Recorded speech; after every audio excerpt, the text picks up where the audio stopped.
Chapter 128. Oyan's caravan traveled for a few more days. Although the sect's elders hadn't arrived yet, elite disciples from the Lotus Escort Agency and Misty School's strongholds in the surrounding towns had arrived. Oyan's safety could be considered guaranteed. After that, Aunt Qin issued an order for the nearby sect's disciples to follow the river and search for Zhang Xiaohua's body. There would be a great reward if they found it. Thus, other than the disciples who had a mission, everyone else followed the river to search. However, until the seventh day, when Li Jin, Li Laoer, Lu Qingyang, and Lu Laowu rushed over from Pingyang City and received Oyan's carriage, there was still no news from Zhang Xiaohua. Was Zhang Xiaohua dead or alive? On that day, that night, and that moment, Zhang Xiaohua was struck in the chest by the black-clothed elder and immediately fainted. Her body was sent flying and fell diagonally towards the river. Zhang Xiaohua was originally running towards the river with Oyan on her back. The place where they exchanged blows wasn't far from the river. Zhang Xiaohua's body was small, and the black-clothed elder's palm strength was vigorous. Although this palm strike couldn't directly send Zhang Xiaohua into the river, only half of her chest was left on the river bank. At that time, the river was so turbulent. In less than a moment, the river water rushed towards Zhang Xiaohua's legs and dragged her into the river. By the time He Tianshu searched for her, Zhang Xiaohua had already been washed far away. Speaking of which, Zhang Xiaohua was lucky. If the black-clothed elder's palm strength had increased by just a bit, Zhang Xiaohua would have directly fallen into the river with a plop. Then, she would have sunk and been washed away. On the other hand, Zhang Xiaohua's legs entered the water first. Her upper body was dragged into the water, but her head was above water. Otherwise, even if she wasn't beaten to death by the black-clothed elder, the river water would have drowned her. The unconscious Zhang Xiaohua's body was extremely relaxed. Thus, it was very easy for her to float on the river. At this time, it was already midnight. The unconscious Zhang Xiaohua was once again in a flickering dream. However, it was unknown if he could see it. In the darkness, Zhang Xiaohua floated in the water and flowed down 3,000 feet with the current. However, this Zhang Xiaohua's drifting was different from others. Generally, when someone fell into the water, they would first float for a period of time. They would either sink into the water or reach the shore and be stranded there. This was what Aunt Qin and the others had imagined. Thus, they had the disciples search along the river. However, this Zhang Xiaohua was different. It was unknown whether it was because she was still small, or because her body was light, or because she was having a flickering dream. Her small body seemed to be weightless as she floated in the river. The small sword she held tightly in her left hand also seemed to have lost its usual weight. Zhang Xiaohua's body was like a floating wooden board. She was as fast as the current. Thus, when He Tianshu sent people to search for her the second time, Zhang Xiaohua had already been washed to an unimaginable distance. Later, the people He Tianshu sent only found a distance that they thought was far based on their experience. However, this far was something that Zhang Xiaohua had already surpassed. At daybreak, the rain still hadn't stopped. The river became even more turbulent. Zhang Xiaohua floated on the river like this for an unknown distance. When it was almost evening, Zhang Xiaohua finally floated to a roundabout bend in the river. It was unknown how far this place was from the place where Zhang Xiaohua had fallen into the water. Beside the river bend was a simple straw hut surrounded by a few fences. In the open space of the straw hut, there was a wooden frame that extended into the river. At this moment, there was a girl about 10 years old sitting there, holding a fishing rod in one hand and propping up her cheek with the other. Her eyes were listless as she stared ahead. The girl was wearing a light yellow dress and was very neat. Her long black hair was tied up from the top of her head with a handkerchief and casually scattered behind her head. The girl's face was like a duck's egg. Her eyes were big, and there were small eye bags. Her skin was fair, and there was a dark red beauty mark at the corner of her mouth. This girl wasn't extremely beautiful, but her clear black and white eyes and slightly raised eyebrows showed her imposing temperament without a doubt. At the girl's age, it wasn't the season of spring yet, so why was she frowning? At this moment, the fishing rod in the girl's hand seemed to have caught a big fish and slipped out. The girl didn't seem to have noticed. Suddenly, a loving voice came from the straw hut. Silly child, if you're distracted again, not only will you not catch the fish, your fishing rod will also be stolen by the fish. Only then did the girl wake up from her dream. She quickly grabbed the fishing rod that was about to slip out of her hand. When she raised her eyes to look into the river, she couldn't help but exclaim, "Abyss, it's a dead person." Eh. The person in the house exclaimed and walked out. It was a kind-looking old woman in her 50s. She wore extremely clean moon-white clothes, and there was a long sword hanging from her waist. The old woman quickly walked to the front of the frame. When she looked carefully, at the end of the fishing rod, on the hook, wasn't it the unconscious Zhang Xiaohua? The girl looked at Zhang Xiaohua's corpse and sadly said, "Poor child. He probably fell into the water like me. His family must be very sad if they can't find him." As she spoke, she seemed to have touched something in her heart. The worry on her face became more obvious. The abbess looked at the corpse in the water and said, "Then let's fish him out. Although we don't know where he fell into the water, it rained heavily last night and the river has risen a lot. It won't be easy to find where he came from. Why don't we bury him here so that he won't be soaked in the water and become food for the fishes and turtles?" The girl's miserable expression didn't lessen. She only nodded and used her strength to pull the fishing rod back. When Zhang Xiaohua was pulled to the shore, the abbess walked closer and didn't avoid anything. She stretched out her hand to pull Zhang Xiaohua's arm. Fortunately, the frame on the water wasn't very high, and the water had risen a lot today. The abbess leaned forward slightly and grabbed onto Zhang Xiaohua's arm. The abbess grabbed onto Zhang Xiaohua's arm and was about to use her internal energy to pull him to the shore. Suddenly, she looked happy and shouted, "He's still alive." When the girl heard this, she was also very happy. She quickly came over to help. However, she was small and weak. What could she do to help? Moreover, Zhang Xiaohua's body wasn't heavy. The abbess only used one hand to pull him out of the river. She was just more careful than before. When the abbess saw that the girl wanted to help, she smiled and said, "Go boil some water and make some ginger soup. This child has been in the water for who knows how long. He must be cold. Drink some ginger soup to dispel the cold." When the little girl heard this, she skipped and ran away. The worry between her eyebrows seemed to have lessened a little. When the abbess carried Zhang Xiaohua to the straw hut, she changed his wet clothes and wrapped him in a thick quilt. Then, she carefully checked his pulse and used her internal energy to check his body. Her expression became even more serious. At this time, she saw that Zhang Xiaohua's left hand was tightly holding onto the small sword. She tried to pull it out with her hand, but it didn't budge. She then put Zhang Xiaohua's left hand and the small sword in his hand into the quilt.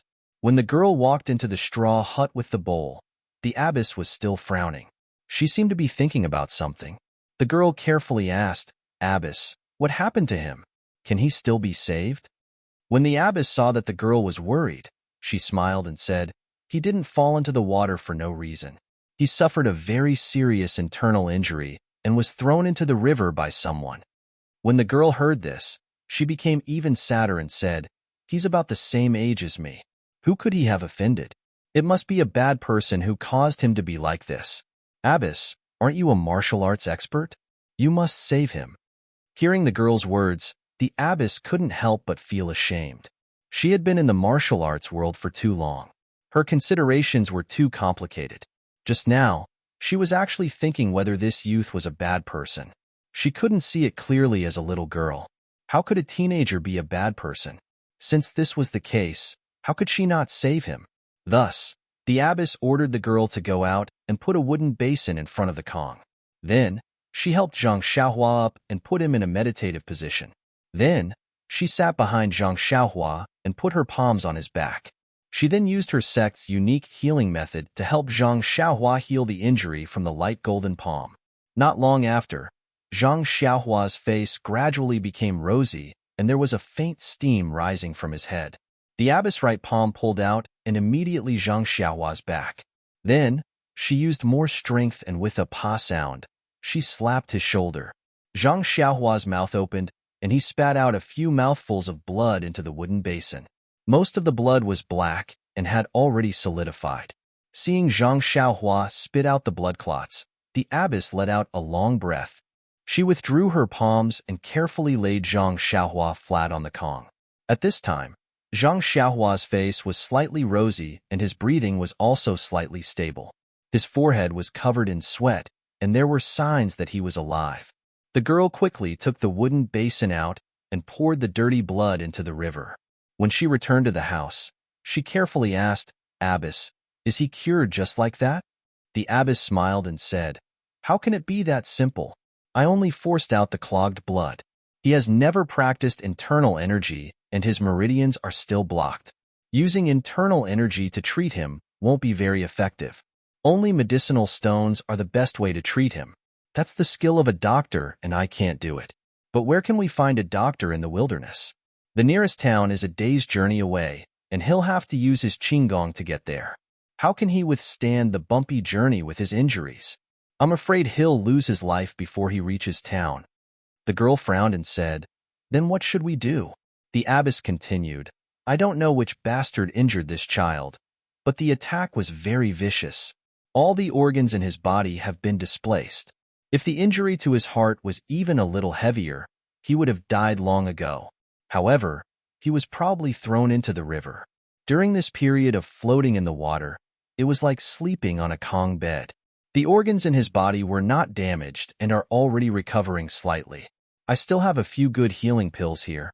I'll give it to him in a while and see the effects. Now, the only thing we can do is to rest quietly and see how his luck is." The girl seemed to understand and nodded slightly. She looked at the ginger soup that had already turned cold and said, "Should I still feed it to him?" The abbess smiled and said, "That won't do.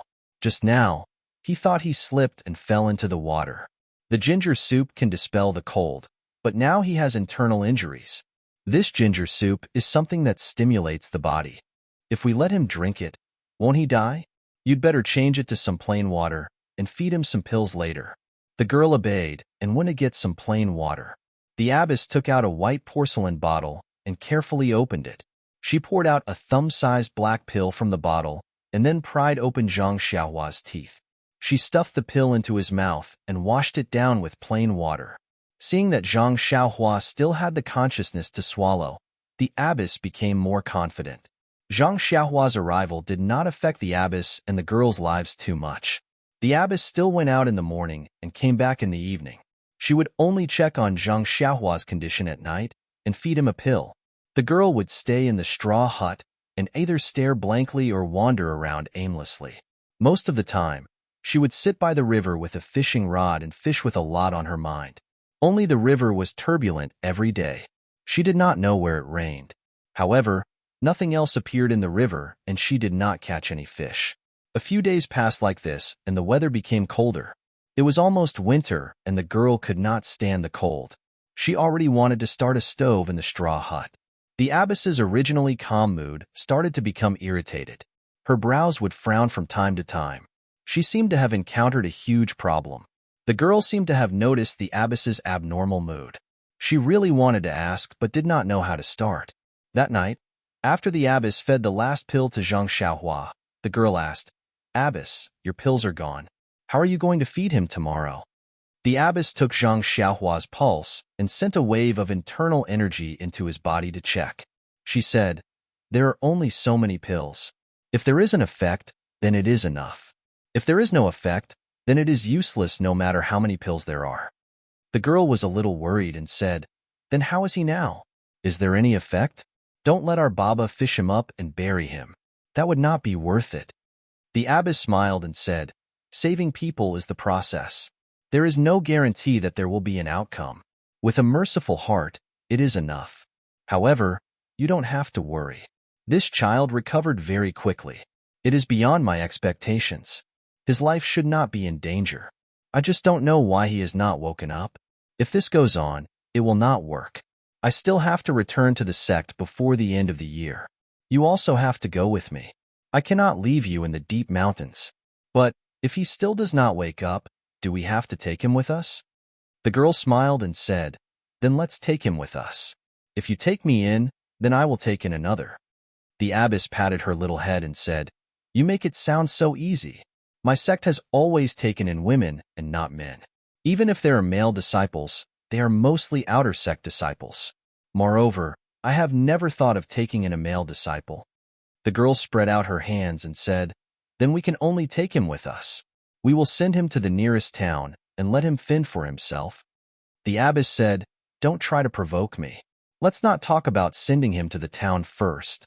If he fends for himself, with his situation, once he reaches the town, he will self-destruct."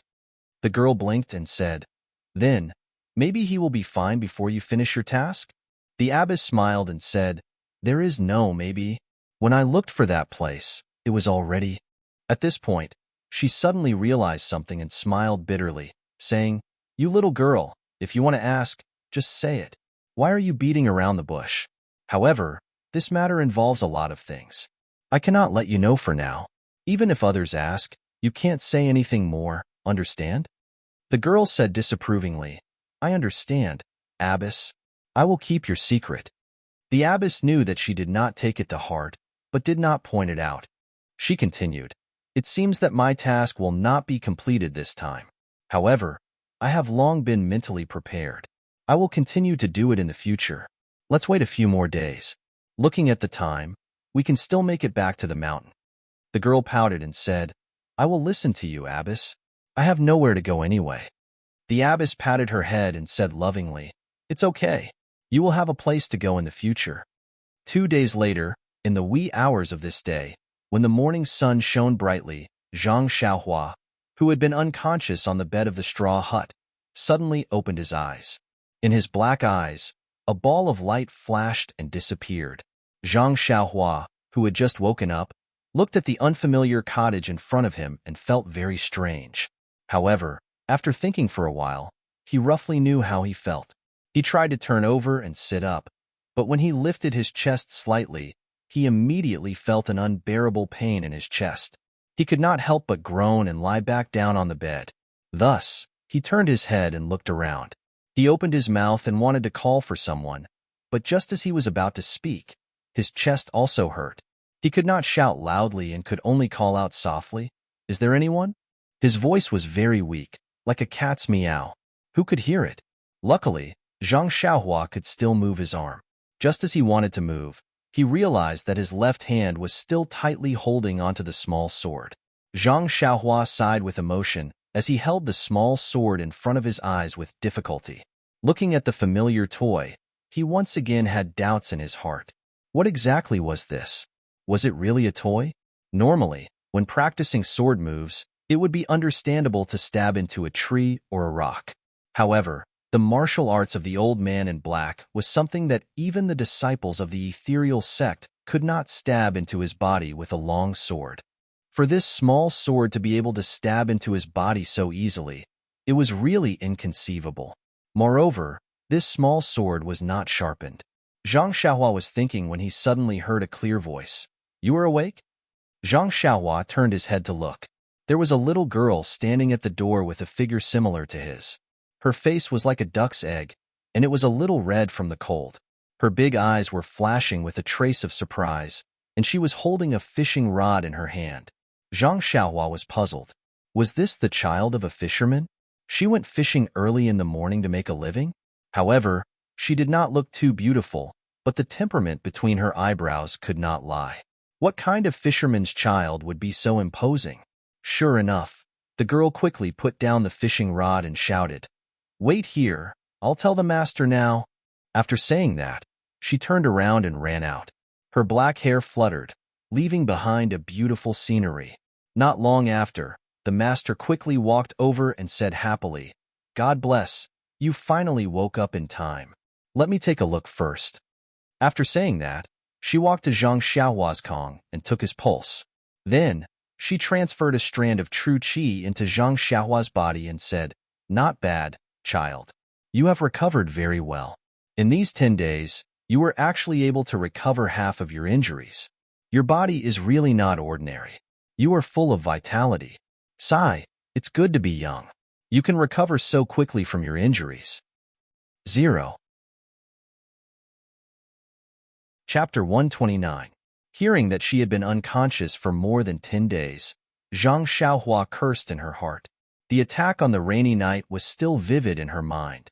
She didn't know how Yin and the others were doing. That old man in black was probably killed by her, but were the people who came later really the Misty School's reinforcements? If Yin and the others were out of danger, they must be looking for her.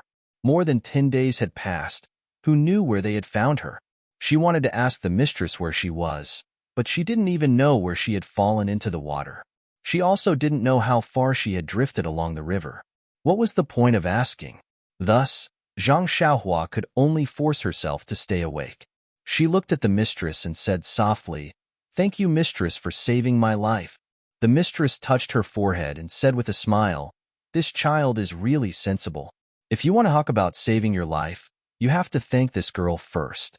If it wasn't for her fishing you out, who knows where you would be drifting now?" Fishing me out? Zhang Xiaohua was stunned. She immediately remembered that she saw the little girl holding the fishing rod and immediately understood. She looked at the little girl beside her with gratitude and said softly, "Then I still have to thank Miss for saving my life." The little girl smiled faintly and said, "You're welcome. I only saw you. Fishing you out and feeding you medicine were all due to the mistress. I don't dare to take the credit." Zhang Xiaohua thought for a moment and said, "No matter what, I still have to thank the mistress and Miss for their kindness." The mistress saw that Zhang Xiaohua was a bit tired and said, "All right, since you're awake, take your time to recuperate. We can talk about these things later. Sleep for a while first." When Zhang Xiaohua heard this, he nodded his head slightly. He had only said a few words when he felt that his body was drained of energy. He just wanted to sleep. When he heard the abbess's instructions, he quietly closed his eyes and fell asleep not long after. When Zhang Xiaohua woke up again, it was already evening. With the little girl's help, Zhang Xiaohua struggled to eat something. Only then did she regain some energy. Not long after, the mistress also returned. Seeing that Zhang Xiaohua had woken up and was in good spirits, she was also full of joy. The mistress helped Zhang Xiaohua sit up and put the quilt behind his back. Then she put him on the quilt, and the three of them began to talk. Naturally, the mistress asked about Zhang Xiaohua's origin. Zhang Xiaohua thought for a moment and said, "Mistress, my name is Zhang Xiaohua. I work in a Chinese medicine field in a mountain villa. This time, I went to the south with the owner of the villa to do something. On the way, we were attacked by bandits at night. I was beaten by an old man in black and fell into the river. As for the exact location of the villa and the owner's name, when I left the villa, someone specially told me not to reveal my whereabouts. I don't know their exact whereabouts now, but I think it's best to keep my promise and not tell you. What do you think?" In fact, the mistress didn't mean to get to the bottom of it. She was just asking. Seeing that Zhang Xiaohua kept his promise, she was happy in her heart. She had been in the Jianghu for so many years, and it was rare to see such a simple child. Of course, the mistress didn't mean to make things difficult for Zhang Xiaohua. Just as the mistress was about to speak, the little girl next to her laughed out loud and said, "Xiaohua, your name sounds nice. Why does it sound like a girl's name? Xiaohua, Xiaohua. It reminds me of the little white flower on the top of the mountain." This was the second time that Zhang Xiaohua heard others say that his name was funny. However, seeing the little girl's flower-like smile, he didn't have any bad feelings. He only said weakly, "I don't think there's anything wrong with the name my parents gave me." Then, "What's your name?" This was a very ordinary sentence, but in the little girl's ears, it was like a thunderbolt. The little girl's face turned pale. She bit her lips and held back her tears. Under the mistress's pitiful gaze, she said, "I don't know what my name is. I seem to have forgotten everything, but at the same time, I remember everything. But I just can't remember. My previous life seemed to be a dream. I can't explain it clearly." The mistress sighed and said, "I met her some time ago in the barren mountains. At that time, she was also unconscious. When she woke up, she had forgotten everything. She didn't even know her name." Zhang Xiaohua smiled and said, "Mistress is really a good person. You saved me and this little girl in a row. Your merit is boundless." "That's right, little girl. Since you were in a dream before, now that you've woken up, you have a new life. You should be happy. If you don't have a name, you can give it a new one. I think no matter if it's in a dream or not, you only need to keep your true self. How about I call you Ming?" When the little girl heard this, her eyes lit up. She smiled and said, "Ming, that's right. All living things are dreams. I'm no exception." From now on, I'll be called Ming. Hee hee, thank you, Zhang Xiaohua. The mistress clapped her hands and said, That's right. Zhang Xiaohua, you look like a scholar. How come you're a farmer?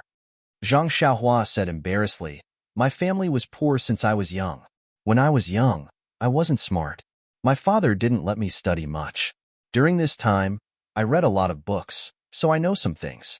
Little Ming saved me, so giving me a name can be considered as forming a good karma. Then, Zhang Xiaohua said embarrassedly, I still haven't asked for Shirtai's name. I'll remember it in my heart and repay you in the future. The Shirtai said with a smile, Actually, you're not a person of Jianghu, so there's no harm in me telling you. However, for some reason, you only need to remember that my name is Jing Xian. And during this time, it's best to remember it in your heart and not tell others. Zhang Xiaohua said solemnly, I know, Shirtai. Everyone has their own privacy and secrets. We should all give each other some space. I'm already happy that Shirtai doesn't blame me. I'll treat Shirtai's matter as normal. Shirtai said with a smile. Zhang Xiaohua's words are reasonable. Everyone knows that taking a step back makes the world better. But how many people understand? If they really understand, how much less bloody can there be in Jianghu? It's a pity that Jianghu is a place where fists matter. When your fists are hard, you'll have reason and won't care about other people's privacy and secrets. Zhang Xiaohua, I hope that when you grow up in the future, you can remember what you said today and do what you said. Zhang Xiaohua bowed and said, I know, Shirtai. I'll try my best to do it. The three of them talked for a while. Shirtai saw that Zhang Xiaohua was tired, so she let him rest and pulled Xiaoming out.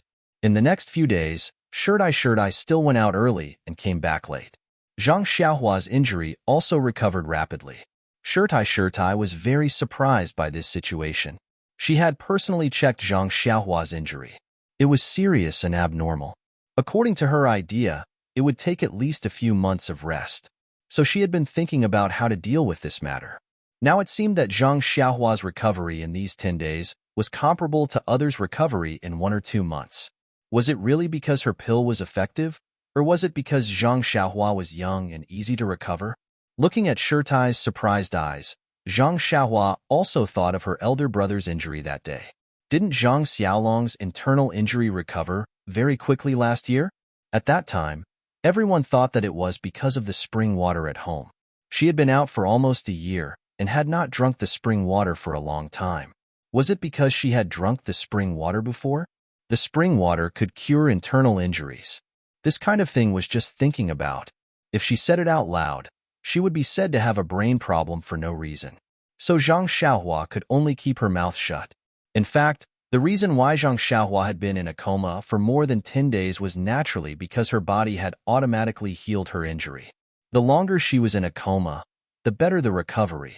Now that she had woken up, her injury was of course recovering rapidly. Zhang Xiaohua did not know this, and neither did Shirtai.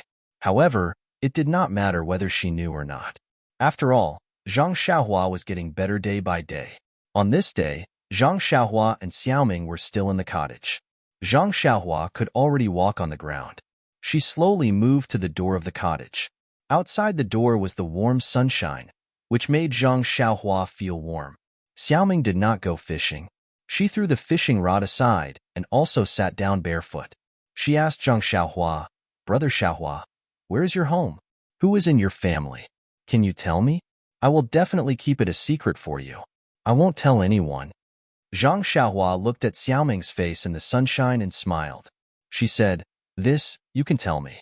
There is no need to keep it a secret. My family lives in Guozhuang House, a small village in Lu Town. However, don't ask me where Lu Town is. I have never seen a map, so I can't tell you clearly. My family now has my father and mother, as well as my elder brother and sister-in-law. Second brother, and I came out to make a living. I used to have a grandmother who was very good to me. She just passed away last year. Speaking of his grandmother, Zhang Xiaohua thought of many things again. Therefore, he told Xiaoming about how he started to open up wasteland last year, dug wells, went to the market during the new year, met bullies, and saved Lu Qian. In the end, he talked about how his elder brother met the bandits in Shizue Mountain when he married, and how his grandmother passed away at his elder brother's wedding. He talked for a whole morning. In the end, not only did Zhang Xiaohua cry sadly, but even Xiaoming also cried. She was sad for the experience of Zhang Xiaohua's family and the death of Zhang Xiaohua's beloved grandmother. Xiaoming looked at Zhang Xiaohua enviously and said, "Brother Xiaohua, you have a harmonious and loving family. I really envy you. I don't know where my home is, and I don't know where to find it." Zhang Xiaohua comforted her and said, "Everyone has a home, and so do you. Maybe you don't know where to find it now, but it doesn't mean that you don't have a home. I believe that you will be able to find your home in the future, your father and mother. Moreover, Shirtai is very good to you now. She loves you as much as her mother." Xiaoming said with a smile, "Xiaohua, you are right. I must have a home, and like you, I must have a lot of family stories. My family is also very loving. When I remember or find it, I will tell you. Okay?" Zhang Xiaohua smiled and said, "No problem, Xiaoming. I believe I will wait until the day you tell me. Moreover, if there is a chance in the future, I am very willing to invite you to our Guozhuang house. My father, mother, elder brother, and sister-in-law will all like you very much." Xiaoming also smiled. Her smile was like a flower, and in an instant, the slightly cold shell just now faded away. Perhaps this was the true temperament of a teenage girl. At this moment, Xiaoming only wanted to stretch out her small hand and make a pinky promise with the youth who was still recuperating. But when her small hand was halfway out, she thought that this was just a young game. Perhaps it was not suitable for her to do so at this age. A blush appeared on her face, and she quickly withdrew her small hand. The youth in front of her looked extremely ordinary, and his face was pale because of his illness. However, he was the first playmate in her memory. Although this playmate was most likely lying on the bed, the home he mentioned gave Xiaoming perfect expectations. Therefore, Zhang Xiaohua's home, Zhang Xiaohua's people, and Zhang Xiaohua's things all left a very deep impression on Xiaoming. Shirtai gave her the care of an elder, while Zhang Xiaohua gave her the joy of a companion. This, perhaps, was called fate? The sun was shining brightly, and the river was gurgling. On this endless continent, there might be stories of joys and sorrows happening every day. However, at this time, it belonged to the boys and girls beside the cottage. Only with support and trust would there be hope and a future. That night, Shirtai came back very late. He also looked extremely tired. However, Zhang Xiaohua and Xiaoming had never been nosy people, so they did not ask much. The next day, Shirtai did not go out, which was unusual. Instead, he called Zhang Xiaohua and Xiaoming to the cottage. Zhang Xiaohua had a premonition. As expected, Shirtai first checked Zhang Xiaohua's injuries, and then said, "Zhang Xiaohua, your injuries have stabilized. There are no major problems. In the future, you just need to rest." Zhang Xiaohua hurriedly bowed and said, "This is all thanks to you, Shirtai. Thank you so much." Shirtai smiled and said, "You are still so polite. We have lived together for more than 10 days, and I even see you as my nephew. Don't mention the words of thanks again. However, the end of the year is approaching, and I can't stay here any longer. Tomorrow, we will set off for the encampment of our sect. Xiaoming will go with me. What about you? What are your plans?" Zhang Xiaohua thought for a moment and asked, Shirtai, what do you think I should do?"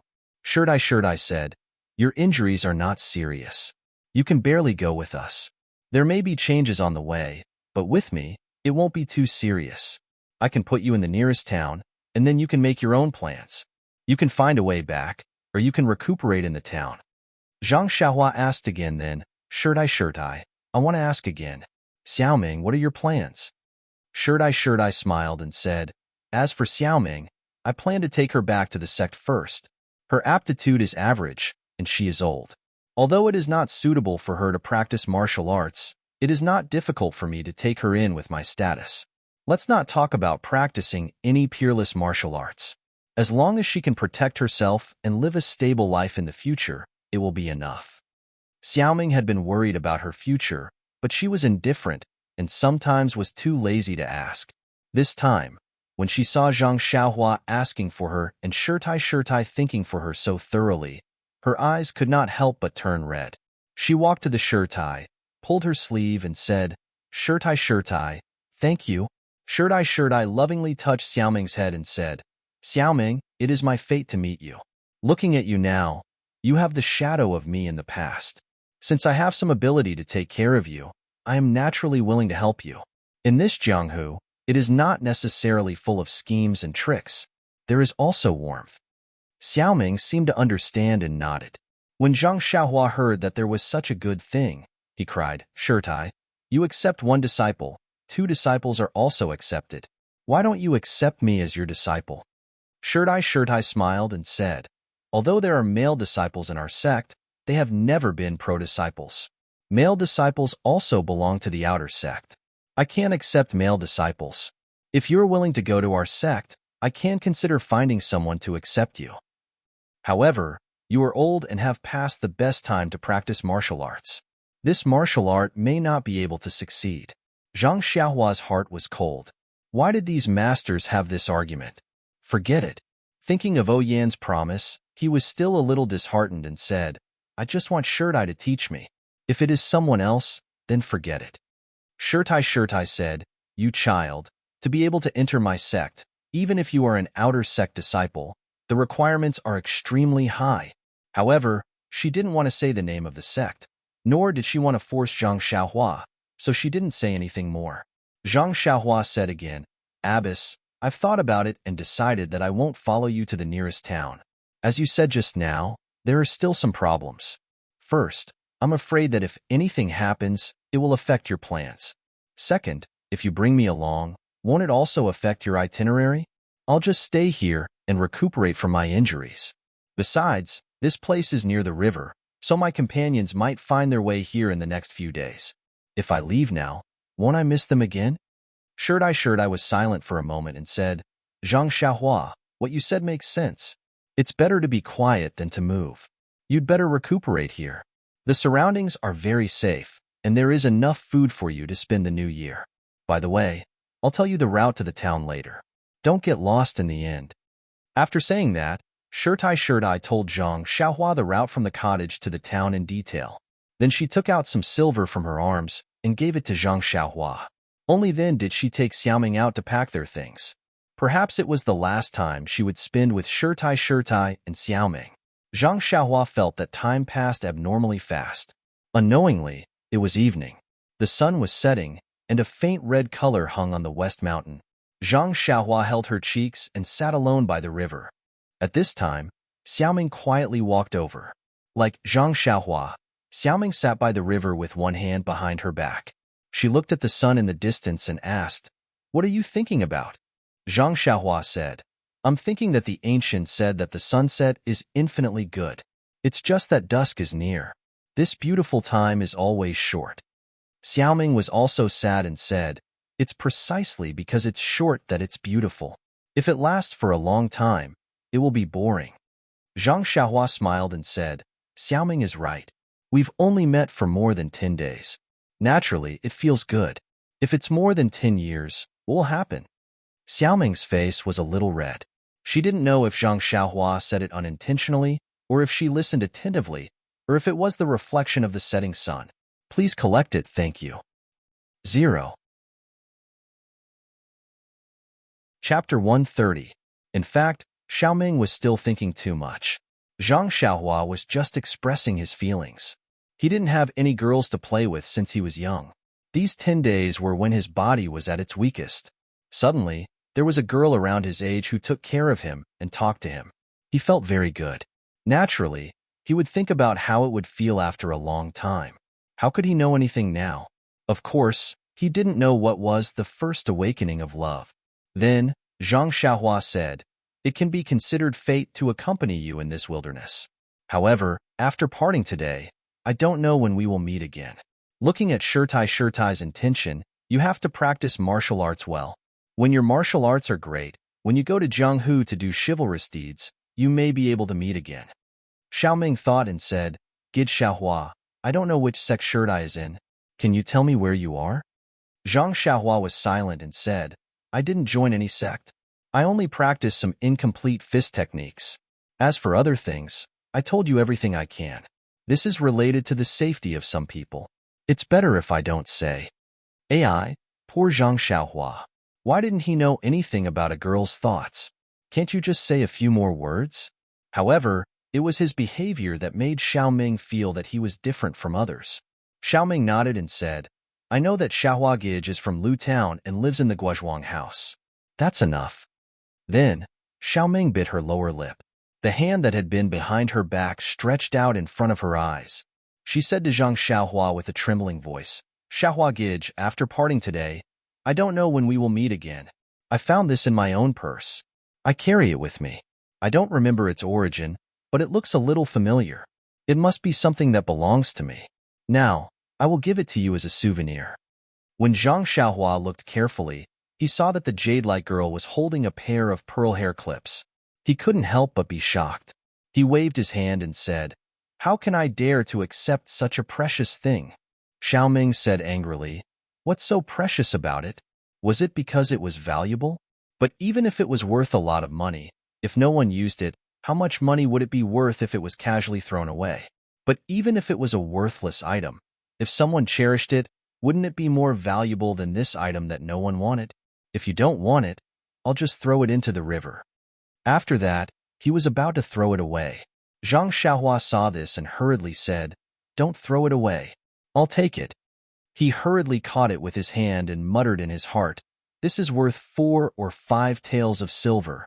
Wouldn't it be a pity to throw it into the water for no reason? How could Xiaoming hear his thoughts? Seeing him take it, she also smiled sweetly. However, after that, Zhang Xiaohua rummaged through his body. Then, he awkwardly took out his toy sword and handed it to Xiaoming. Xiaoming didn't know why, but she reached out to take it. Unexpectedly, the toy was very heavy. She wasn't careful and almost slipped to the ground. Xiaoming used her strength to hold it in her hand. Then, she heard Zhang Xiaohua say apologetically, The ancient said that it was impolite to come and go. But after searching all over my body, I only have this one thing. How about I give it to you as a souvenir? Xiaoming looked at this abnormally heavy and black thing. She didn't know whether to laugh or cry. She said, Such a precious thing. How do you want me to hold it? The word heavy was pronounced very heavily. Zhang Xiaohua scratched his head and spread out his hands. He said, But I only have this one thing. Xiaoming saw that he really gave it to her. Her eyes turned and she said with a smile, Then I'll accept it. However, this little thing is too heavy. It's not convenient for me to hold it. How about I leave it with you first? After saying this, she laboriously handed it over. Zhang Xiaohua tilted his head and thought for a moment. Then, he took it and said, Then it's a deal. From now on, this thing is yours. I'm just temporarily keeping it. Xiaoming smiled and nodded. But when Zhang Xiaohua put the small sword into his arms, he still felt that it wasn't appropriate. He tilted his head and thought for a moment. Then, he patted his forehead and said, Got it? Then, from the pair of pearl hair clips in his hand, he took out one and gave it to Xiaoming. He said, You give this pearl hair clip to me. It's mine. I'll give you another one. How about we each take half? When Xiaoming heard this, her face flushed red. It seemed that blood was about to drip down. She looked at the pearl hair clip in her small hand. She didn't know whether to take it or not. She just wanted to give her first playmate a souvenir. But this Zhang Xiaohua seemed to have misunderstood something. If this pair of pearl hair clips was taken by a man and a woman, what would it become? What did it mean? Was Zhang Xiaohua hinting at something? Should she take it or not? Should she explain it to him? She had a trace of affection for Zhang Xiaohua, but it shouldn't be to this extent. It seemed that whether to take it or not was a problem. However, immediately, Zhang Xiaohua's words fell into her ears. This pair of pearl hair clips is worth 4 taels of silver. I'll keep half of it, which is only 2 taels of silver. My heart can be considered stable. Xiaoming's face was still red. She fiercely glared at Zhang Xiaohua, stamped her feet, and snatched the pearl hair clip from Zhang Xiaohua's hand. She rebuked, Stable your dead head. After that, she turned around and ran back to the cottage. Zhang Xiaohua couldn't help but be stunned on the spot. He murmured, Wasn't it fine just now? I kindly gave you a pearl hair clip. How did it become like this? Then, Zhang Xiaohua subconsciously looked at the sky and muttered, It's not raining today. Why are you in such a hurry to go back? You don't need to take the clothes.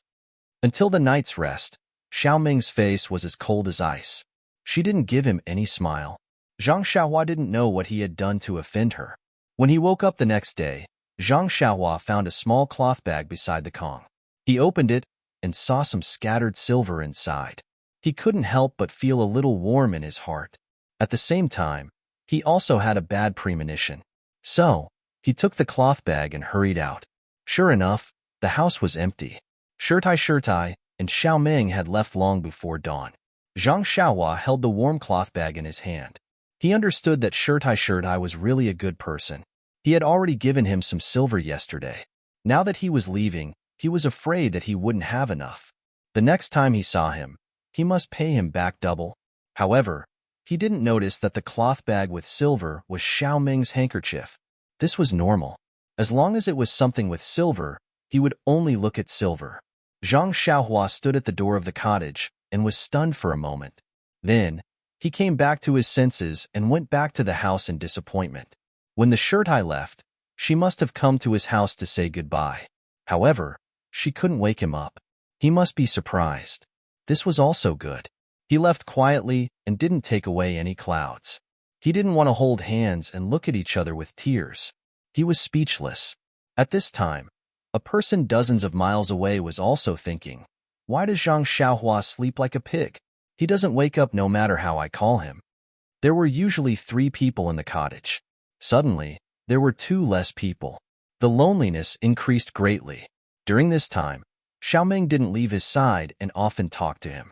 Although Shirtai didn't appear in the cottage usually, Zhang Xiaohua could always see her sooner or later. So, he felt that there were people in the cottage usually. Today, he was left alone in the cottage.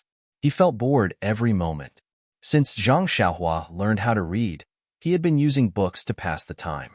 Now, where would there be books in this shabby cottage? So, he came to the open space in front of the cottage again. He wanted to get into a posture and practice the Big Dipper magical fist. However, after just a few moves and some twists and turns, he felt a sharp pain in his body. He had to stop with cold sweat on his face. What should he do? However, Zhang Xiaohua saw the small mountain not far from the cottage and had a new idea. He had been in the cottage for a long time, but he had never stepped out of the cottage.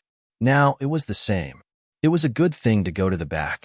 So, not long after, Zhang Xiaohua took a small stick that he found in the cottage and used it as a crutch. Holding it with his left hand, he walked to the back of the cottage step by step. However, just as he turned around the cottage, he found that there was a very high hill behind the cottage. With his current illness, it would be difficult to climb over. Zhang Xiaohua had no choice but to walk along the side of the hill. He just wanted to find a place where the slope was slightly lower. As expected, after walking for a while, there was a place where the slope was slightly lower. Zhang Xiaohua looked around and carefully climbed up with the help of the small stick. When he reached the top of the hill, he saw a different scene. This was a flatland full of trees. The bleak winter wind blew all the trees in his eyes, leaving only bare branches reaching to the sky. The ground was full of fallen leaves and weeds. The hill that he saw in the cottage was at the end of his vision. It was also the end of the forest. At a glance, he didn't know how far it was. Zhang Xiaohua walked along the high hill for a while and found a place where he could go down. Then, he slid down the high hill. The forest was full of fallen leaves. It was very comfortable to walk up. Zhang Xiaohua looked around and walked forward. There were some birds chirping in the forest. The chirping was very moving. Occasionally, there were the sounds of small animals jumping between the branches. Zhang Xiaohua heard it clearly. They should be squirrels. Even after walking for a while, he heard the hurried sounds of leaves and weeds in the forest. At first, Zhang Xiaohua thought that there were people walking like him, but the sounds were hurried and intermittent. After listening for a while, he suddenly realized that it was probably some rabbits looking for food for winter. Thinking of small animals, Zhang Xiaohua couldn't help but swallow his saliva. Life in the cottage was very peaceful. They didn't even have to eat meat. It had been a long time since he smelled meat. He was craving it. If he could catch a rabbit or something like that to eat, how good would that be? But what about his own injuries? Zhang Xiaohua looked at the small walking stick in his hand and gave up this idea for the time being. Zhang Xiaohua continued forward for a while and looked up at the small mountain again. It was still not far away. Only then did he understand the true meaning of the phrase, "A mountain runs to its death." If he insisted on continuing forward, he would be exhausted to death today. So be it. He just came out for a walk. There was no reason for him to be exhausted. He casually picked up a few dry branches on the ground and turned back. At this moment, Zhang Xiaohua thought of a problem. The Shirtai went out early and came back late every day. In this place where birds shit every day, what was there to be busy with? However, the Shirtai's lightness skill was very good. Naturally, she could move around a wide range. Maybe she was looking for something? Maybe she was looking for someone? Maybe she was thinking about the problem? Or maybe she was going back the way she came. But not long after, Zhang Xiaohua returned to the front of the high slope. Looking at the high slope that he had to climb up with difficulty, Zhang Xiaohua couldn't help but shake his head. The Shirtai had its own way of doing things. Wasn't he worried for the ancient people? Zhang Xiaohua shook his head and began to climb up the ladder. Walking back to the cottage, Zhang Xiaohua was already covered in sweat. However, his body was also very comfortable. Life was about exercise. The ancient people didn't lie to him. The rest of the time was also boring. Zhang Xiaohua took the fishing rod left by Xiaoming and wanted to go fishing. However, he couldn't find a suitable bait near the cottage. He had to learn from Xiaoming and throw the fishing line into the river. Looking at the flowing river, he prayed that the fish would take the bait. Presumably, Zhang Xiaohua's heart was not sincere. God didn't hear his prayer. God didn't send him any fish, and he didn't catch anything. However, this boring time was spent by Zhang Xiaohua. After a few more days, Zhang Xiaohua felt much better. Then he tried to practice boxing again. Although there were many places where he still couldn't fully perform, his hands and feet became more flexible. He didn't look sick anymore. It was getting colder day by day. However, Zhang Xiaohua had a question that he couldn't figure out. He remembered that when winter came last year, he was still very afraid of the cold and wore a cotton-padded jacket early. However, he didn't know how it was this year. The cold wind was blowing. Although the snow hadn't fallen yet, it was already cold. He was still wearing the jacket that he wore when he came out of the Huanqi mountain villa. Why didn't he feel cold? It was really strange. Was this place already in the south? Was it not as cold as the Guozhuang house in winter? After immersing himself in the boxing for a few days, Zhang Xiaohua didn't find the answer to his problem. However, the problem of boxing was solved with time. Zhang Xiaohua could now perform the whole set of Fist of the North Star with difficulty. The Fist of the North Star was also magical. No matter how slow or fast Zhang Xiaohua's speed was, as long as he practiced it over and over again, the flow would definitely appear by the 9th time. Of course, the difference was still in the amount of the flow. In the past, when Zhang Xiaohua practiced boxing in the mountain villa, he could only produce 3 different flows of hot and cold in the morning and at night. Since he didn't have to farm in the cottage, he spent all his time practicing boxing. However, after repeated practice, he found that the flow didn't appear without limit. Zhang Xiaohua practiced boxing 81 times a day. After 9 flows appeared in his body, no matter how fast or slow Zhang Xiaohua practiced boxing, the flow would never appear again. Could it be that the flow could only appear 9 times a day? Actually, in addition to practicing boxing, Zhang Xiaohua also tried to practice the sword moves that Elder Yu taught him. This time, he was able to kill the black-robed old man in the night attack completely because of this sword move. Zhang Xiaohua deeply understood the importance of these 16 life-saving changes. How could he not practice properly? Unfortunately, this sword move couldn't be compared to boxing. It was basically flashing and moving in the air. After practicing for a while, Zhang Xiaohua immediately felt that his body couldn't take it anymore and stopped. However, it wasn't without results. When Zhang Xiaohua stopped, he immediately thought that if he had immediately performed other changes after stabbing the black-robed old man's throat, that palm that almost killed him wouldn't have hit him. Of course, this was just a thought. However, there were only changes in the sword move and no changes in the footwork. This sword move would always be a heroic suicide. Zhang Xiaohua's state of mind was probably far from reaching that level. Zhang Xiaohua's boxing was practiced day by day. He also slowly practiced his sword moves. His body was also getting better day by day. However, there was still no news of the person he was waiting for. No matter if it was on land, no one passed by. Even in the river, there were no boats. Sometimes, Zhang Xiaohua was a little puzzled. How did this Shirtai find this cottage? Zhang Xiaohua was a little hesitant. Should he wait or not? Perhaps he should have left with the Shirtai at that time. Just as Zhang Xiaohua was hesitating, the first snow of the new year finally fell. Actually, as for whether it was the new year or not, Zhang Xiaohua already couldn't remember. However, when he saw the snow, he naturally thought of the new year. He would just take it as an auspicious sign of the new year. Since the first time, Zhang Xiaohua had also gone to the woods behind the cottage several times. However, he returned empty-handed. Now that it was snowing heavily, it was a good opportunity to hunt. One morning, Zhang Xiaohua took his small crutch again and went straight to the high slope behind the cottage. Everyone had a habit, and Zhang Xiaohua was no exception. He still took the route that he had chosen for the first time. When Zhang Xiaohua walked into this snow-white world, not only did he feel that the world was full of ice and snow, but he also felt lucky that there were many animal footprints on the thick snow. He guessed that he wouldn't return empty-handed this time. However, when Zhang Xiaohua really walked into the woods, he realized how wrong he was. The thick snow was either flat as before, or there were countless shallow and small traces. Where could he find the footprints of rabbits and other animals? On this vast land, it seemed that only his footprints came from afar.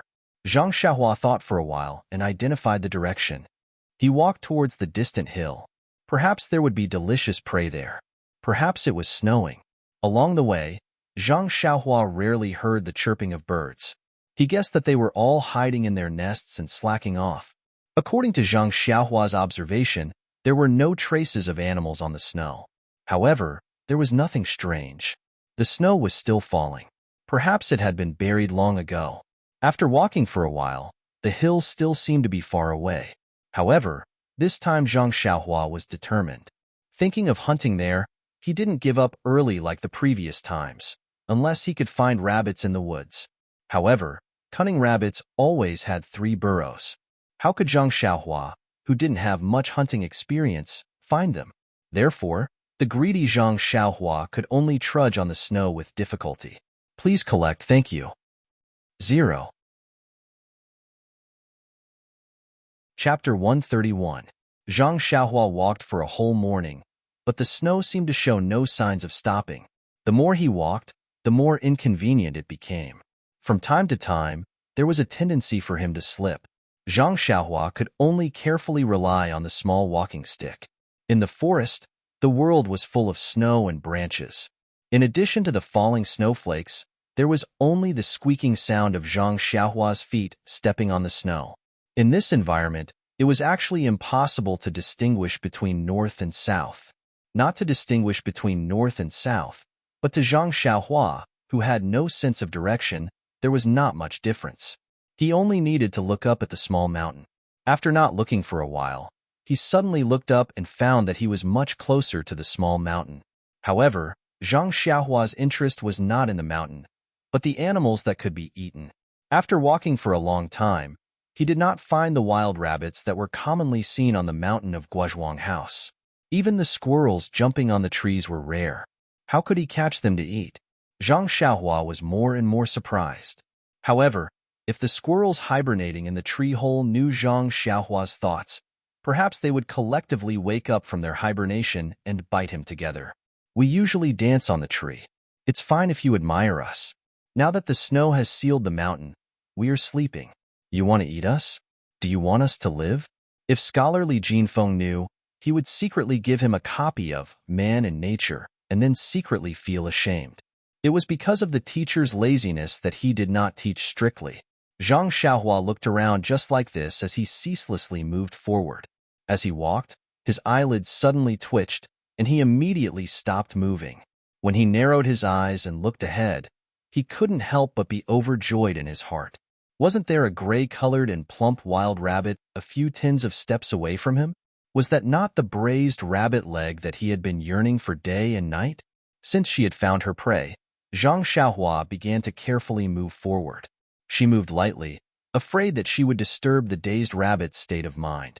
Unfortunately, Even though Zhang Xiaohua had the experience of chasing chickens and rabbits when he was young, it was just a child's play. When it came to real hunting, he was far from being able to catch this silly rabbit in the snow. Look, when he was only a few feet away, the rabbit's long ears shook, and it immediately broke free from the state of being one with the rabbit. It was no longer a silly rabbit. At this moment, it had inherited the glorious tradition of the rabbit spirits. The souls of Bugs Bunny, Roger Rabbit, and Zhang Xiaohua were all possessed at this moment. At this moment, this silly rabbit was no longer a rabbit facing Zhang Xiaohua. It was all the rabbits that were being hunted. At this moment, it ran away, quickly distancing itself from Zhang Xiaohua. Rabbit, run! How could Zhang Xiaohua let the braised rabbit leg that was right in front of his mouth escape? He immediately chased after it, throwing the situation of his body's injuries to the back of his mind. Alas, sometimes, the human body could still control the body. Thus, the man and the rabbit began a chase in the snowy wilderness. That rabbit was clever, running very fast and changing directions from time to time, making it very difficult for Zhang Xiaohua to chase. On the other hand, although Zhang Xiaohua did not run very fast, he had the advantage of continuously exerting his strength. This horse stance took half a day, and his physical fitness was not for show. After chasing for a while, he did not feel anything. It was just that the injuries in his body had not healed, and there was pain from time to time, which did not allow him to exert his full strength. He could only maintain a certain speed, chase after the rabbit, and wait for the rabbit to be tired, and then capture it in one fell swoop. Zhang Xiaohua's little abacus crackled loudly, and his strategy was also very correct. Indeed, after chasing for a while, the rabbit's footsteps slowed down slightly. Zhang Xiaohua laughed in his heart and put more strength into his feet. But as he chased, Zhang Xiaohua's eyes suddenly lit up. In front of him was a flat, open ground, and not far from the flat ground was the small mountain that he had always wanted to see. It turned out that during the chase between the man and the rabbit, he had already unknowingly run out of the big forest. However, with the prey in front of him, Zhang Xiaohua did not have the time to admire the scene of a dancing silver snake in the field, and only chased after the rabbit that was also slightly dazed. The rabbit was also not careless. Hearing the sound behind it, it put more strength into it, and ran diagonally towards the small mountain. Not long after, it ran to the front of the mountain. The rabbit also changed its speed from just now, and ran slower. It must have been exhausted by Zhang Xiaohua's chase, but the mountain in front of it was not as high as the slope behind the cottage. It was very steep, so how could the rabbit climb up? It originally thought that it was a way to escape, but when it got closer, it found that it was a hopeless situation. The rabbit paused for a while, and ran along the mountain in a direction. Zhang Xiaohua naturally chased all the way. The rabbit ran slower and slower, and Zhang Xiaohua was getting closer and closer. Just a few more steps, Zhang Xiaohua could reach out and catch it. However, at this moment, the rabbit suddenly stopped and sniffed around with its nose. Its long ears turned, and it looked back at Zhang Xiaohua, and then turned its head and ran towards the mountain. Zhang Xiaohua saw this from behind, and could not help but be amused. Could it be that this silly rabbit had become stupid after being chased by her, running into a rock by itself? The ancients said that the cloud could protect the tree and wait for the rabbit. They really did not deceive her. However, what happened next made Zhang Xiaohua's jaw drop. The silly rabbit ran into the mountain rock, but it did not die as Zhang Xiaohua had imagined. Instead, she felt a faint light flash, and the gray rabbit, the rabbit that Zhang Xiaohua had been chasing for the whole morning, actually disappeared. Zhang Xiaohua ran closer and rubbed her eyes in disbelief, wondering if her eyes were playing tricks on her. If it was not for the traces of the rabbit running through the snow, Zhang Xiaohua really thought that she was dreaming this whole morning. Zhang Xiaohua foolishly walked in front of the mountain rock where the rabbit disappeared. He did not dare to touch it with his hands, and only used the small walking stick to poke at the mountain rock. He did not find anything unusual, and the walking stick did not disappear, so he poked at the nearby stone wall again. Sure enough, he soon found something unusual. The place where the rabbit disappeared was in a circular area about half a person's height. Although there was no abnormal feeling when the walking stick poked it, but there were no snowflakes floating down, nor were there any gravel or mud falling down from above. And to the side, it was the same as Zhang Xiaohua's understanding. It could be brushed off the snowflakes, but if one used too much strength, some mud would fall from above. It was clear that if something was out of the ordinary, there must be something fishy about it. Then, Zhang Xiaohua used the walking stick to test the bottom. In the place where the rabbit's traces disappeared, there was an area about 1 foot square that the walking stick could reach. It was as if there was an invisible hole here. Seeing his small walking stick easily reach into the stone wall, Zhang Xiaohua still could not believe that this was the truth. The walking stick was about to reach the end, but the hole was still bottomless. When the stone wall was close to the hand of the walking stick, Zhang Xiaohua stopped, hesitated for a moment, and then reached in. He knew that his hand had disappeared, leaving only his wrist stuck in the stone wall. Only then did he truly believe that there was a hole here. When Zhang Xiaohua withdrew his walking stick in hand, he stood in the snow and carefully thought. What exactly was inside this thing? Should he take the risk and go in to take a look? Zhang Xiaohua was no less curious about the young man. However, if he had to go into an unknown hole just for a wild rabbit or a trace of curiosity, Zhang Xiaohua would never do it. He knew that curiosity killed the cat. However, if he went back to the cottage empty-handed, Zhang Xiaohua was also not willing to do it. After thinking for a moment, Zhang Xiaohua returned to the forest arrogantly. However, when he was about halfway, Zhang Xiaohua bent down, crawled on the snow, and quietly poked his head out. Just right, he could see the stone wall. Zhang Xiaohua started to make a living by waiting for rabbits. However, after waiting for a while, the wild rabbit still did not come out. Zhang Xiaohua was a little annoyed. Maybe the rabbit was too smart. It hid in there, and then it was free. Maybe it was dangerous inside, and the rabbit had already died. Maybe there was another way out, and the rabbit had already run away? Thinking that the rabbit had already run away, and he was still foolishly crawling on the snow, Zhang Xiaohua thought of something. But at that moment, a wild rabbit's head suddenly popped out of the hard stone wall. From afar, it looked very strange. The wild rabbit's head had long ears. It looked left and right before shrinking back. Then, it jumped out of the stone wall and ran off into the distance along the small mountain peak. Seeing the wild rabbit run out, Zhang Xiaohua did not immediately chase after it. Instead, he crouched there and waited for a while. After making sure that nothing else would jump out of the stone wall, he slowly walked over. In fact, when Zhang Xiaohua was crouching on the snow just now, he had already made up his mind. If the rabbit could come out, it would not be dangerous. Moreover, there was no other way. It was very likely to be a closed place. Moreover, the hole was only 1 foot wide. A slightly bigger animal would not be able to get in. Therefore, there should not be any danger. If the rabbit went in and did not come out, then Zhang Xiaohua did not have the courage to go in and play around. When he got close to the stone wall, Zhang Xiaohua stopped again. He crouched down and reached in with his walking stick again. This time, he wanted to see if it was a long and narrow passage, or a space that could allow a person to stand up. Sure enough, when his hand reached in, he exerted force and the walking stick stood up. It did not encounter any obstacles. Zhang Xiaohua knew what was going on. Then, he took out the small sword from his pocket and held it in his left hand and the walking stick in his right hand. First, he reached in and shook it for a moment. Then, he gritted his teeth and crouched on the snow, climbing stiffly towards the 1 foot wide stone wall. Zhang Xiaohua, who was crouching on the ground, only felt his vision blur. Then, he entered another place. Wasn't this a cave? He was crouching on the snow in front of the cave.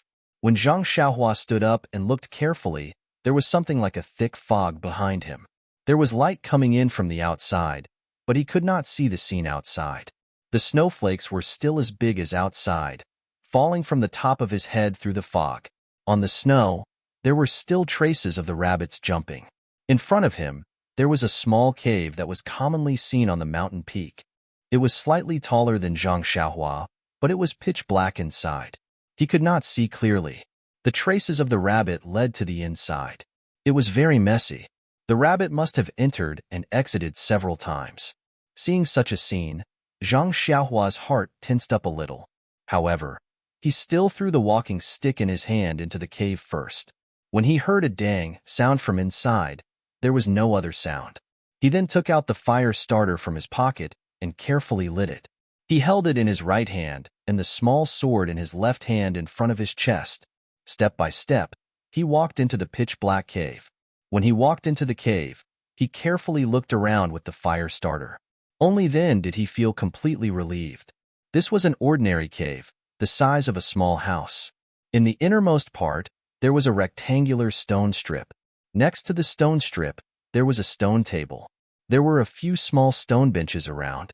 On the stone table, there was a money bag and a small square stone. The rest was empty. Then there was the small walking stick lying on the ground.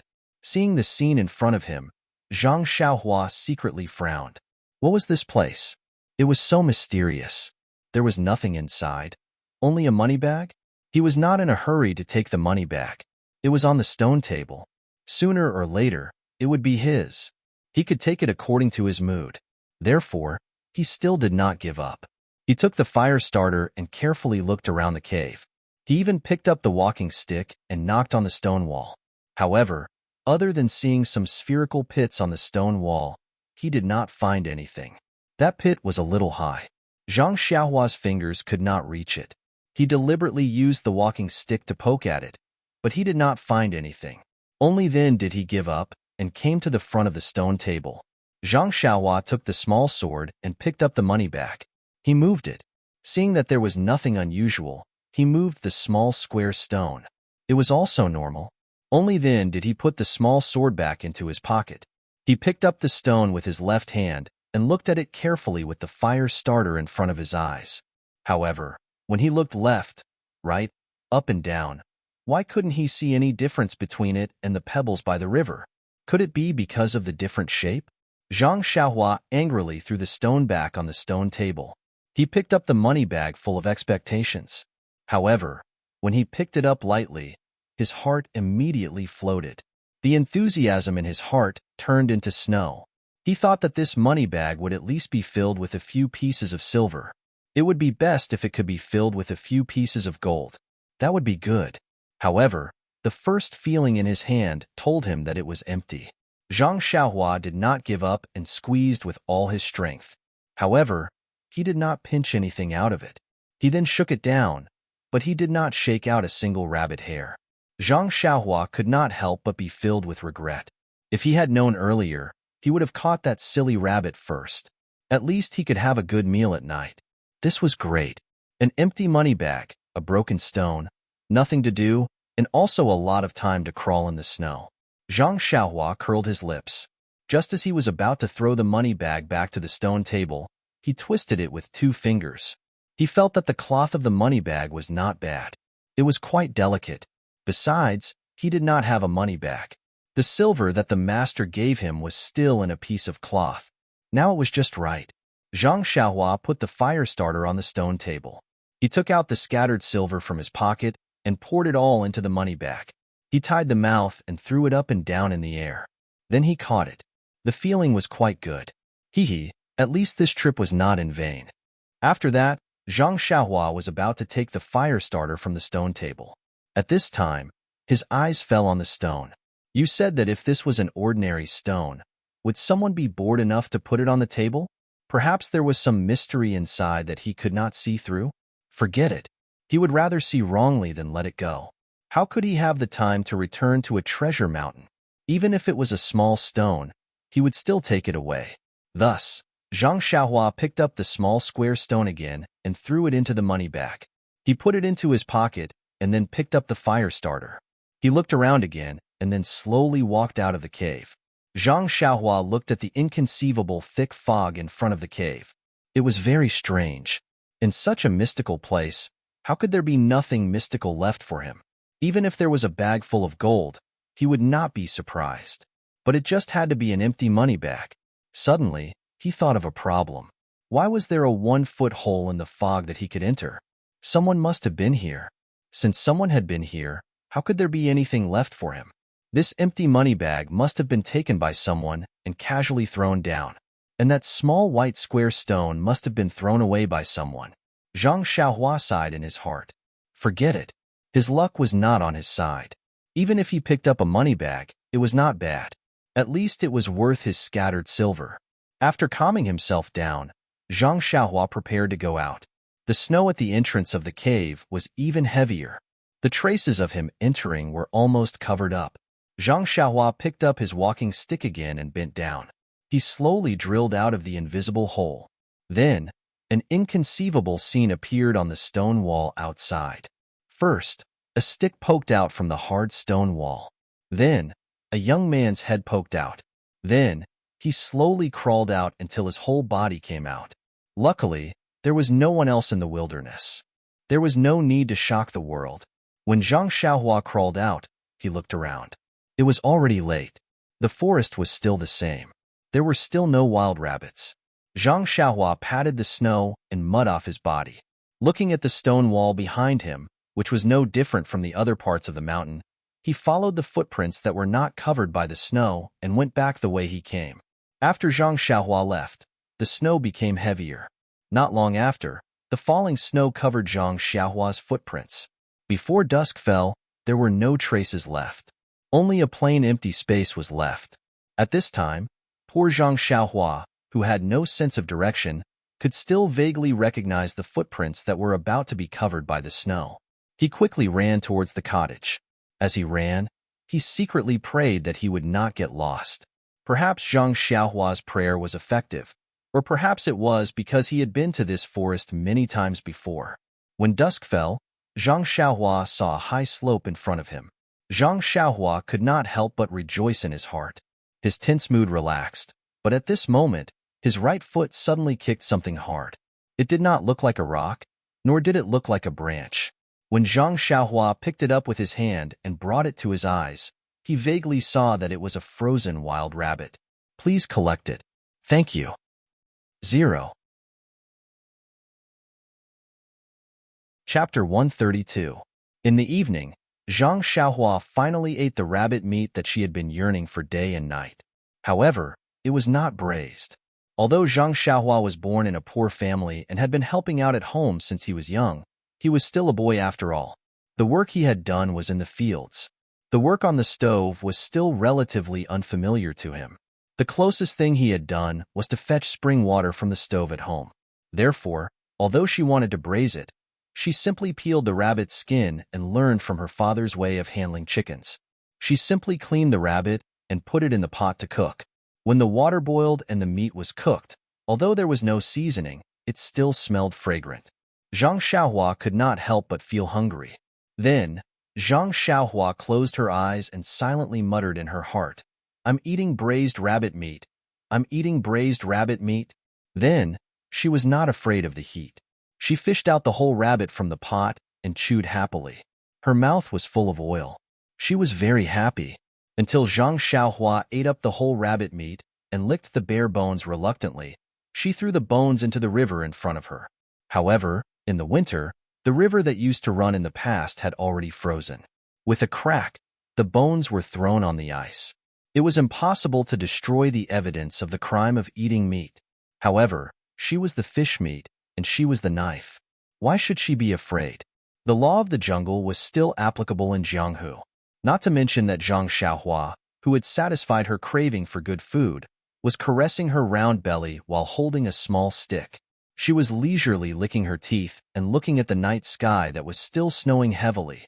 She was secretly trying to figure out the essence of suddenly looking back at it in the waning light. In the conference hall of the Misty School in the far north, Openg was gathering several brothers in the school to find the bones that had been thrown out. It was not snowing in the Misty Mountain Villa, but the clouds were still dense and the cold wind was whimpering. Although the door of the conference hall was blocked by a thick curtain, it was still difficult to prevent the cold from entering. However, at this time, the atmosphere in the conference hall was unusually cold, making people feel that it was even colder than outside. At the front of the meeting hall, Grand Gang Leader Openg was sitting in his usual position with a gloomy face.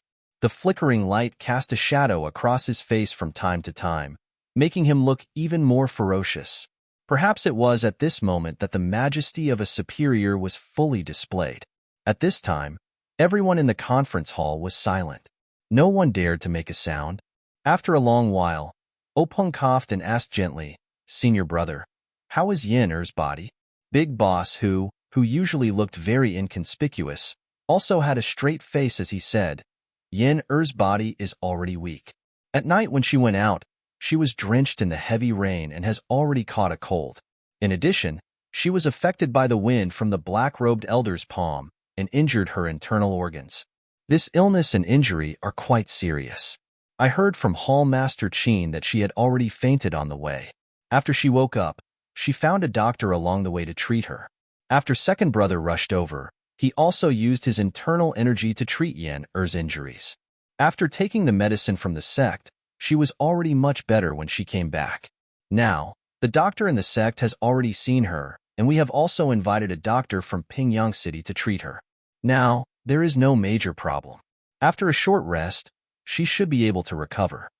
Hearing that Yan's body had recovered, Peng's expression became slightly more restrained. He said to Big Boss "Senior brother, I'm a little busy here during this period.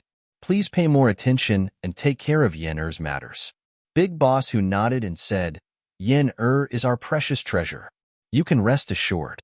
Now that she is in our territory, I won't let her suffer the slightest grievance." Openg nodded and asked Hall Master Lu Yuzhou of the Law Enforcement Hall, "How's the investigation of the background of the black-robed men?" Lu Yuzhou hesitated for a moment and said, "After I received Sect Master's instructions, I immediately led my subordinates to investigate this matter personally. I know that Eldest Miss and her group prioritize stability on their return journey. I'm afraid that it will take too long. Although the weather has turned cold, the corpses of the black-robed men will also rot. Therefore, I went ahead to receive Eldest Miss in advance. I have personally checked the corpses of the black-robed men. I have also seen the features of their faces and bodies. I have also asked my subordinates to record them and prepare a record. However, among these people, the black-robed old man's face has been disfigured and I can't tell who he is. As for the others, they are all mediocre people. Although I have already drawn their faces and handed them to my disciples to secretly pay attention to them, it is not easy to find out the background of these people in the vast sea of people." Openg said angrily, "Find them. We must find them. Although it is difficult, it does not mean that it is impossible. As long as there is a trace of possibility, we must find out who is behind them." Lu Yuzhou hurriedly bowed and replied, "I will follow Sect Master's instructions." Openg calmed his emotions and then asked, "Are there any other clues?" Lu Yuzhou shook his head and said, "These black-robed men's clothes and weapons are all extremely common items. They are very common in the Jianghu. I was unable to find any valuable clues. Moreover, they did not carry anything with them at all. Even the cleverest housewife cannot cook a meal without rice. I was unable to find anything useful." Openg snorted through his nose and said, "Don't tell me you have no clue at all?" Lu Yuzhou said in a low voice, "Your subordinate is incompetent. For the time being, I was unable to find any other clues." Then, he opened his mouth and looked like he wanted to say something but stopped. Openg could not help but frown and said, "If you have anything to say, just say it. You now have a great responsibility. You must find out who is behind this. Our Misty School is not a side school that can be bullied by others." Lu Yuzhou hurriedly bowed and said, "Your subordinate has more or less understood the situation at that time from the subordinates of Huanxi Manor and the female disciples of Mingcue Hall. However, I would like to know more about it. Hall Master Qin and Shernyo have been kept by Sect Master for the past few days. Your subordinate has not had the opportunity to find them. Do you think we should let them describe the situation at that time again today? It just so happens that all the elders are here." Openg nodded and said, "That would be good. I have also heard some things and felt that there was something fishy. Today we will let them explain it properly, and all of you can give us some advice. Shernyo, tell us the specific situation from beginning to end." Shernyo rubbed his bald head and said, "Sect Master, do you want to tell us everything?" Openg glared at him and said, "Nonsense, tell us everything." Shernyo thought for a moment and then said, "That day I drove the carriage, carrying Manor Lord O and Hall Master Qin out of Huanxi Manor's gate. Later, I felt refreshed and could not help but sing a little tune. At first they praised me, but as I sang, they did not like it. However, Sect Master, the heavens have pity on me. I only know this song. If you want me to sing something else, I can't sing it." Everyone listened and looked at each other in dismay. What was this? Lu Qingyang almost spat out the wine in her mouth. Then, everyone could not help but cover their mouth and laugh. Openg also did not know whether to laugh or cry. He waved his hand and said, "Shernyo, tell us the important things." Shernyo frowned and said, "Sect Master, didn't you want me to tell you everything?" Openg spat, "You have to tell me everything. But you also have to tell me everything that happened before and after the Manor Lord was attacked. When you drove out, the men in black were still nowhere to be seen. What's there to say? Also, what does your singing have to do with the attack?" Shernyo replied with grievance, "How would I know what is related to the black-clothed men? Maybe they were jealous because I sang well? Maybe when I drove out, the black-clothed men knew." Openg rolled his eyes and nodded. "That makes sense. Lu Yuzhou, do you understand?" Openg nodded and said, "That's right." Lu Yuzhou nodded and said, "This subordinate understands?" Shernyo asked in surprise, "Hallmaster Lu, what do you understand?" "Why don't I understand?" Openg waved his hand and said, "It's none of your business. Just tell me." Shernyo asked patiently, "Then, do you still want to tell me everything?" Openg thought for a moment and said, "Just tell me everything." Shernyo asked again, "Do you really want to tell me everything?" Openg said angrily, "Just tell me. Don't talk so much nonsense. Even if you go to the toilet, you still have to tell me." Shernyo's face turned red. He hesitated and said, This need not be said." Openg gritted his teeth and was about to go berserk. Shernyo saw this and hurriedly told the truth. Although Shernyo was a careless and impetuous man, he talked about the things that happened along the way in detail. He spoke slowly and seemed to be very serious. When he said that every place along the way, there was a youth called Zhang Xiaohua who went out to find a place to practice martial arts, Openg couldn't help but frown. He looked suspiciously at Aunt Qin and said, "This youth called Zhang Xiaohua, why does his name sound so familiar?" Before Openg's voice fell, Lu Yuzhou immediately stood up and said anxiously, "Hallmaster Qin, this youth goes out every day. Didn't you follow him? It's very likely that he's a mole for the black-clothed men. Where is this person now? I have to catch him and interrogate him." Shernyo, who was talking heartily, naturally didn't dare to say anything after being interrupted by Openg. But when he heard Lu Yuzhou's shout, he immediately became angry and said angrily, "How can you say that about Zhang Xiaohua? I can guarantee that Zhang Xiaohua is definitely not a mole for the black-clothed men." Lu Yuzhou said, "As long as he's a mole, he'll naturally hide it very well. How could he let you know? Shernyo, you're more careless, so of course you wouldn't find out. Don't make a promise just because of personal feelings."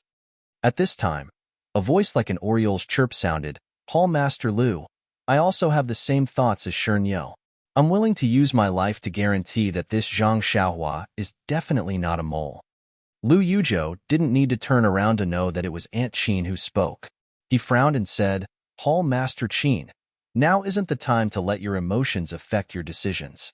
We're looking for clues, and we have to be suspicious of any clues. It's better to mistakenly kill one than to let one go." However, Aunt Qin was a bit anxious and said in one breath, "All right then. Have you ever heard of a spy who reaches the end of his career will kill his own people? Have you ever heard of a spy who reaches the end of his career will sacrifice his own life to save the person he wants to kill, regardless of whether he knows martial arts or not?" Lu Yuzhou was stunned and said in puzzlement, "Hallmaster Qin, you don't need to be so agitated. Speaking of Zhang Xiaohua, why are you talking so much?" Shernyo interrupted him in a low, muffled voice and said, "Zhang Xiaohua was the one who blocked in front of Manor Hedo and killed the black-clothed old man." Lu Yuzhou suddenly understood and stood up to apologize. "Hallmaster Qin, please don't blame me. This one isn't clear about these things." Aunt Qin took a deep breath and said with a smile, "Don't blame me, don't blame me. Hallmaster Lu, this one is also a bit anxious. Actually, when Zhang Xiaohua went out to practice his fist techniques, I also sent people to check on him. He was indeed practicing some messy fist techniques. I think he was afraid of being laughed at. I also asked He Tianshu of the medicine hall about this." Openg heard this and also understood. He smiled and said, "Ah, that's right. I also remember this name when Yin came back." She said that he saved her life. It seems that he was injured by the black-clothed man and fell into the water. I don't know if he's been found yet. Boss who continued, he hasn't been found yet. I've already sent people to contact related forces to help find him. Then, he hesitated for a moment and said, however, we've already searched a few dozen miles downstream. There's no sign of him alive or dead. It's been almost a month. There's probably no hope of finding him anymore. There's an 80 to 90% chance that he was killed on the spot by the black-clothed old man. His corpse has already sunk into the river to feed the fish and turtles. Openg nodded and said, no matter what, he saved Yin Er's life. We have to compensate him well. Boss who agreed and said, it's the new year now. The sect is busy. It's not easy to inform him of this kind of thing now. Moreover, he has an older brother who is an armed escort at the Lotus Escort Agency. He's currently on a long escort mission. We'll talk about it when he comes back. Openg nodded silently and then motioned for Stone Ox to continue. Stone Ox understood and glared fiercely at Lu Yuzhou. He continued with what he had just said and recounted everything that had happened along the way. After listening to Stone Ox, Boss who spoke first and said, the previous robbery should be consistent with our initial speculation. It's to test our power. Hall Master Qin is a famous figure in Jianghu. He must be clear about the details of his martial arts. Stone Ox is not famous in Jianghu, but he must be familiar with the gangs that are familiar with us or pay attention to us. The second competition and Stone Ox's competition on the rainy night are obviously two different situations. I guess they didn't expect He Tianshu from the pharmacy hall. Although this young man's martial arts are not the best, he's an obstacle for them.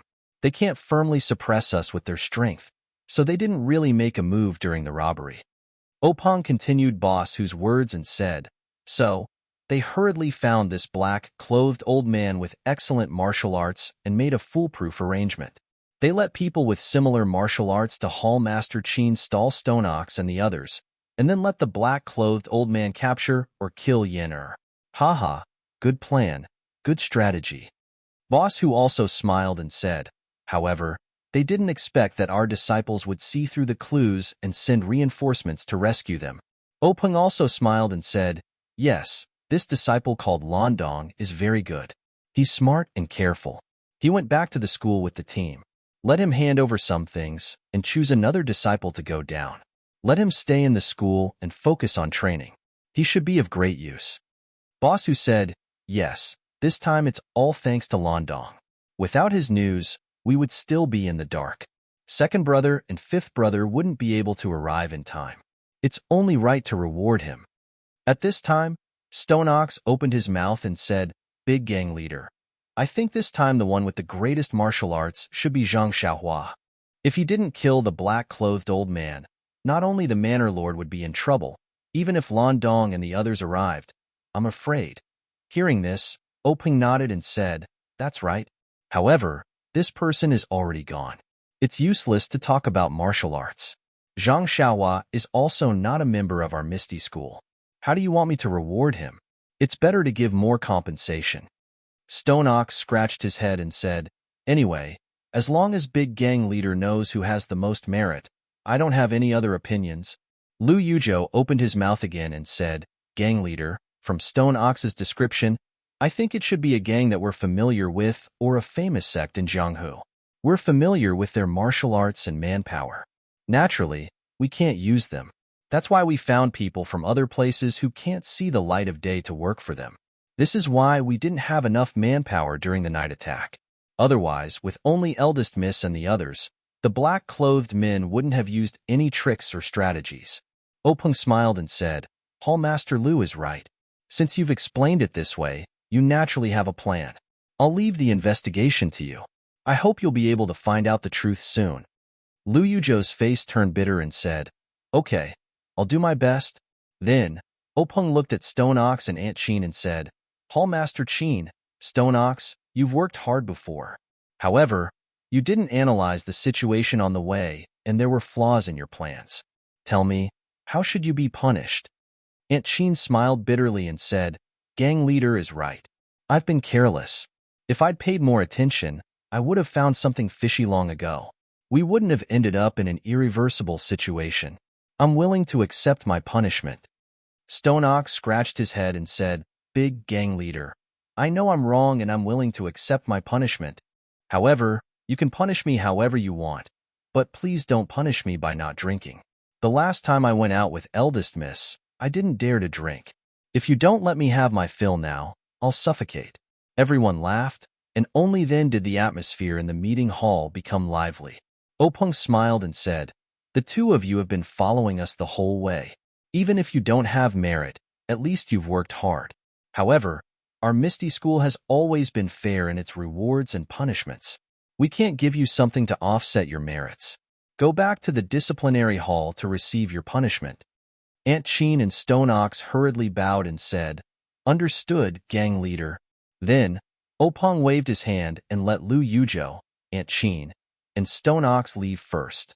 After they left, Openg said to Boss Hu, Eldest senior brother, the year is passing by quickly. In the blink of an eye, it's the 15th of the first month. Everything needs to be planned. 0. Chapter 133. Hu Lao laughed and said, Yes, tomorrow after tomorrow, year after year. As if this day last year was yesterday, vivid in my mind. I'm getting old.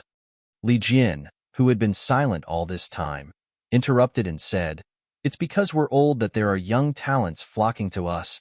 Openg said with a smile, Second brother is right. Didn't we all go through the same thing when we were young? However, I don't believe that eldest senior brother is old. Now that eldest senior brother's inner strength is profound, he is also a famous expert in the Jianghu. Although he is old, his ambition is still 1,000 miles away. He still has a lot of potential. Lu Qingyang, Lu Laowu, shouted, What's there to be afraid of? When you're old, you can just eat the longevity pill. Hearing this, Hu Lao frowned and said solemnly, Laowu, what did I say last year? Don't tell me you've forgotten? Lu Laowu shrunk his neck and muttered, This, of course I haven't forgotten your teachings. I just said it casually. Hu Lao looked around the hall and said, I'll repeat it again today. My Misty School doesn't have any longevity pill. You've only heard about it. Remember. Everyone replied, Understood, eldest senior brother.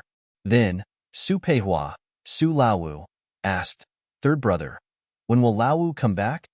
Openg said with a smile, I just received news that Laowu and Shui Yuping have already made their move. They should be back tomorrow or 2 days later. Su Laowu said, In the past, we 6 brothers used to spend the new year together. Now that there's the Luo Shui gang, we've left Laowu outside. I miss him a little. Openg said, The Luo Shui gang situation has just stabilized. Naturally, there needs to be someone to oversee it. Shui Yuping's martial arts are good, but she's not good at scheming. Laowu can go over to help. Moreover, for the new year, the gang leader naturally has to be in the gang. Since I'm not going to Luo Shui, Shui Yuping will have to be there. Anyway, they'll be back soon. Hu Lao laughed and said, Laowu is right. If you're the gang leader, you naturally have the responsibility of the gang leader. You have less time for yourself. However, third brother, even though it's still the new year, today's new year is very different from last year's. Openg and the others looked at Big Boss Hu with a smile, feeling proud in their hearts. Boss Hu continued, In the short span of a year, our Misty School strength has increased by quite a bit. Our brothers' martial arts have also become outstanding. Not to mention, we have also joined forces with the Luo Shui gang, allowing our Misty School to develop both on land and on water. This is one good news after another. Old Fifth Lu suddenly interrupted. Sesame blossoms and grows higher and higher. Everyone was stunned for a moment before they smiled and said, Old Fifth's words are absolutely correct. Su Laolu was puzzled and asked, Fifth brother, when did you learn to drop your bag? Old Fifth Lu rolled his eyes and said, If I don't read, I can't listen. So that was how it was. Everyone was delighted. When everyone finished laughing, Openg continued Hu Lao Da's words and said, This is all thanks to the secret plane. Therefore, today, I asked you to stay behind to talk about the treasure hunt in the secret plane in a few days. Hearing this, Old Fifth Lu and Su Laolu did not speak. For this kind of discussion, They always only brought their ears and their mouths to drink. As for Li Jian, his face was still as calm as water. His eyes occasionally moved, but no one knew what he was thinking. Openg had already known about this situation. His words were directed at everyone, but his eyes were looking at Big Boss Hu. Big Boss Hu laughed and said, "Third brother, what are your thoughts? Let's listen first. Fourth brother is not here now. When he comes back, you can have a good discussion with him." Openg said, "In fact, it's very simple. Eldest senior brother, my opinion is the same as before. It's better for us to deal with the changes by sticking to the status quo. It's better for us to send an inconspicuous disciple." Big Boss Hu frowned and said, "During this period of time, the strength of our Misty School has greatly increased. The strength of our elite disciples has also greatly increased. It will definitely fall into the eyes of some discerning people. It's inevitable that they will pay more attention to some of our actions. If we only send a disciple, we have to consider the safety issue." Openg said with a smile, "It's precisely because people will pay attention to it that we should do this. If you and I go, won't we attract more attention? It's better to send more disciples out and set up some smoke screens so that they can't figure out what we're going to do. In fact, I think that the secret plane may be known by others sooner or later. We can only hide it for as long as we can. We can take advantage of this time to get as much benefits as possible." Big Boss Hu asked again, "So this time, we still let Yiming Jusher lead the operation?" Openg said with a wry smile, "There's no other way. He has been there twice and is familiar with it. Moreover, he is the only one among the four forces that doesn't attract the attention of Jianghu people. If we don't let him go, who else can we send?" Big Boss Hu laughed and said, "Yiming Jusher is an honest and wonderful person with a good reputation. However, in front of the treasure, who won't be greedy? I hope he won't do anything stupid." Openg said, "We choose him because he is the weakest among the four forces. Before he does anything, he will think it over." Big Boss Hu said, "In that case, I have no objection. What about you?" Big Boss Hu turned to look at the others. Lu Laowu and Su Laolu were sipping wine. When they heard the eldest senior brother's question, they had no time to swallow the wine and just nodded hurriedly. Li Lauer said in a low voice to show his agreement. Seeing this, Big Boss Hu said with a smile, "We have no objection. You go ahead and do it first. When Laosi comes back, we can discuss the specific details. By the way, it's better not to disclose this matter to Shui Yuping. After all, we may know a person's face but not his heart. It can make us completely relieved." Openg said with a smile, "Don't worry, eldest senior brother. The fewer people who know a secret, the more confidential it is." Big Boss Hu said, "Well, this matter is settled. I'm relieved that you can do it. You can do it." The rest of the people also had the same look in their eyes and felt the same. Openg was speechless. He rubbed his nose with his fingers and smiled bitterly. Let's not talk about how Openg arranged the troops and arranged the disciples to release the smoke screen the next day. Let's talk about Zhang Xiaohua, who had been labeled as a glorious death. He had no idea that he had enjoyed the treatment of dying in the line of duty. He was just bored by the boring wait. It was snowing outside the cottage. It didn't stop until dawn. The sky also cleared up. The bright sunlight shone on the dozens of miles of frozen ground. Standing by the river, looking at the frozen jade belt and the snow-covered mountains, the golden sunlight hit one's face. The scene was extremely magnificent. If one appreciated such an artistic conception calmly, one might be able to comprehend something. Unfortunately, what the impatient Zhang Xiaohua wanted to see was not a static picture. What he wanted was a moving portrait of the people who came to find him. Unfortunately, in this desolate wilderness, whether there was snow or not, there were no signs of people. Now that the river was frozen, there were no boats. Zhang Xiaohua was annoyed. He picked up a stone and threw it at the layer of ice on the water. With a light kachad sound, the stone broke through the layer of ice and fell into the river. Then, with a plop sound, it disappeared without a trace. Zhang Xiaohua suddenly realized that the layer of ice was not thick. He had wanted to jump on it to play, but now that he thought about it, his forehead was sweating. After a while of fear, Zhang Xiaohua could no longer keep his empty mind. He hurried back to the cottage. Using his fingers and toes to count, He realized that he had left the team for more than a month. Until now, no one had come to find him. Perhaps he was too optimistic. Zhang Xiaohua laughed at himself. The entire team's mission was to protect Oyan's safety. When they were attacked by the men in black, the first thing they thought about was how to protect Oyan. How could they spare more people to find him? Thinking about this, Zhang Xiaohua, who felt neglected, could not help but feel angry. They were all humans. They were all born of humans. Why couldn't they treat them equally? If they were born of demons, he would not be so calculative with them. Also, he stood up and saved the village head. Why did they give him some love and care? Why didn't they come to find him and let him feel the warmth of the mountain? This guy had wronged the people in the village. Why didn't he think about how far he had drifted? How could they find him? However, the kind Zhang Xiaohua immediately turned that trace of grief into worry for Oyan and Qiu Tong. She did not know if her two sisters would be able to escape safely. Perhaps it was because they were still in danger that they could not send people to find him. Look, he had already learned to find excuses for others. What a kind country boy. Thinking about this, Zhang Xiaohua did not want to wait here for nothing. Thinking about the days, it should be the new year now. The desire to sit around the stove with his family immediately turned into motivation to move forward. Zhang Xiaohua quickly walked back to the cottage. After tidying up a little, he prepared to get up. When it came to packing, all he had to do was find a handy walking stick. Zhang Xiaohua had drifted along with the crowd and had nothing on him except for the small sword in his hand. Now that he was leaving, all he had was a money pouch he had picked up. Of course, the most important thing in the money pouch was money. If not for the slippery ground after the snow, Zhang Xiaohua probably wouldn't have even bothered to pick up the walking stick. Zhang Xiaohua carefully closed the wooden door of the cottage. Looking around the place where she had lived for more than a month, she was reluctant to leave. Naturally, the kind-looking Shirtai and the cold, arrogant, but pitiful Miss Xiaoming appeared in her mind. She did not know how they were doing now. In the vast sea of people, she did not know where they were. Perhaps she would never see them again in this life.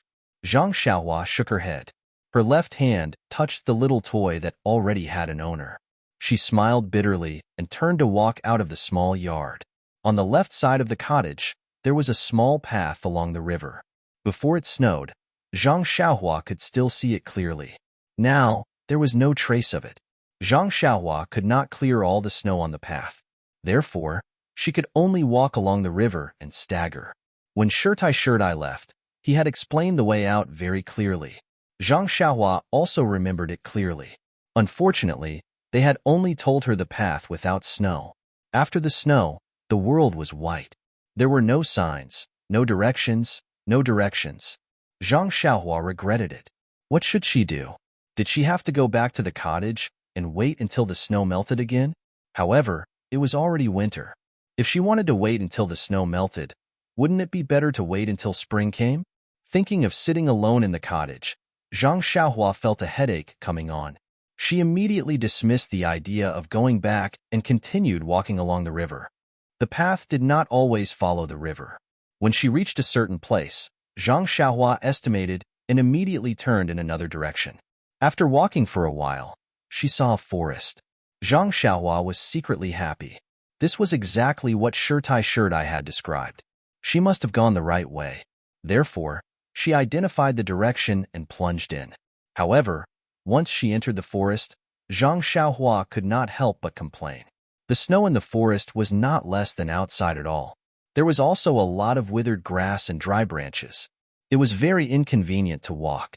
Even if there was no snow, it was still very difficult to walk. Was this the path that Shirtai had taken when he went out? Zhang Xiaohua had great doubts in her heart. In fact, Shirtai was right. Zhang Xiaohua's memory was even more correct. However, Shirtai seemed to have forgotten that she had always used lightness skill to walk this path. How could she walk step by step like Zhang Xiaohua? Shirtai had forgotten, and Zhang Xiaohua did not know either. As she walked, she secretly admired Shirtai. The older the ginger, the spicier it was. The younger generation could not compare with her in terms of hardships. This Shirtai walked such a difficult path every day. She left early and returned late. She was really a role model for her generation. But after walking for a while, Zhang Xiaohua's heart no longer had longing and admiration. Anyone who walked for a long time in the vast snow forest would have feelings. Yesterday, Zhang Xiaohua had just tasted this feeling. In front of delicious food, she did not think. Today, she tasted this difficult path again. It was inevitable that she would complain in her heart. How did Shirtai find such a hidden place? Could it be that she also floated over the river like herself? Moreover, the most terrible thing was that Zhang Xiaohua did not notice at all. Step by step, he slowly deviated from his original direction. When he finally walked out of the dense forest and looked up, he was surprised to find that in front of him was not the small hill that Shirtai had mentioned, but a flat field. Zhang Xiaohua was immediately dumbfounded. Obviously, she was lost. However, this ending was not out of Zhang Xiaohua's expectations. Zhang Xiaohua was very confident in her ability to have a poor sense of direction. It was almost impossible to not get lost after walking such a long path without clear markings. After a moment of silence, Zhang Xiaohua identified the direction and walked down firmly. Anyway, as long as she walked patiently, she would reach a village or town one day. It was hard to say whether Zhang Xiaohua was lucky or unlucky. In the other direction of the dense forest, which was the direction that Shirtai had pointed out, the hill was not much shorter than the mountain behind the cottage. Now, it was covered with snow, and it was very difficult to climb forward. Even if Zhang Xiaohua walked to the front of the hill correctly, it would be very difficult to climb over it. It was not as easy as Shirtai had said. After you climb over the hill, there will be a large fruit forest in front of you. Follow the path around the fruit forest, and you will see the fairy. Obviously, when Shirtai said, "Climb over," she must have used her lightness skill to climb over it. He wondered if she had thought about it that day when she held Xiaoming's hand and floated past. With Zhang Xiaohua's ability, would it be easy for her to climb over? Zhang Xiaohua didn't seem to realize that he was walking on an easy path thanks to his poor sense of direction. Zhang Xiaohua took a few steps forward, taking one step at a time. Fortunately, Zhang Xiaohua's injuries were mostly healed, and his physical fitness was top-notch. He didn't feel tired even after walking for a long time. After walking for more than half a day, Zhang Xiaohua saw that the sun was setting in the west. She was anxious. Walking was not a problem, but it was dark. What should she do? She couldn't keep walking. She had to take a rest. Thinking of her habit of sleeping at midnight and looking around where there was no one, Zhang Xiaohua shuddered. So Zhang Xiaohua stopped. Facing the setting sun, she shaded her eyes with her hands and looked into the distance. It seemed that there was a faint mountain range over there. Maybe she could find a cave to stay in there.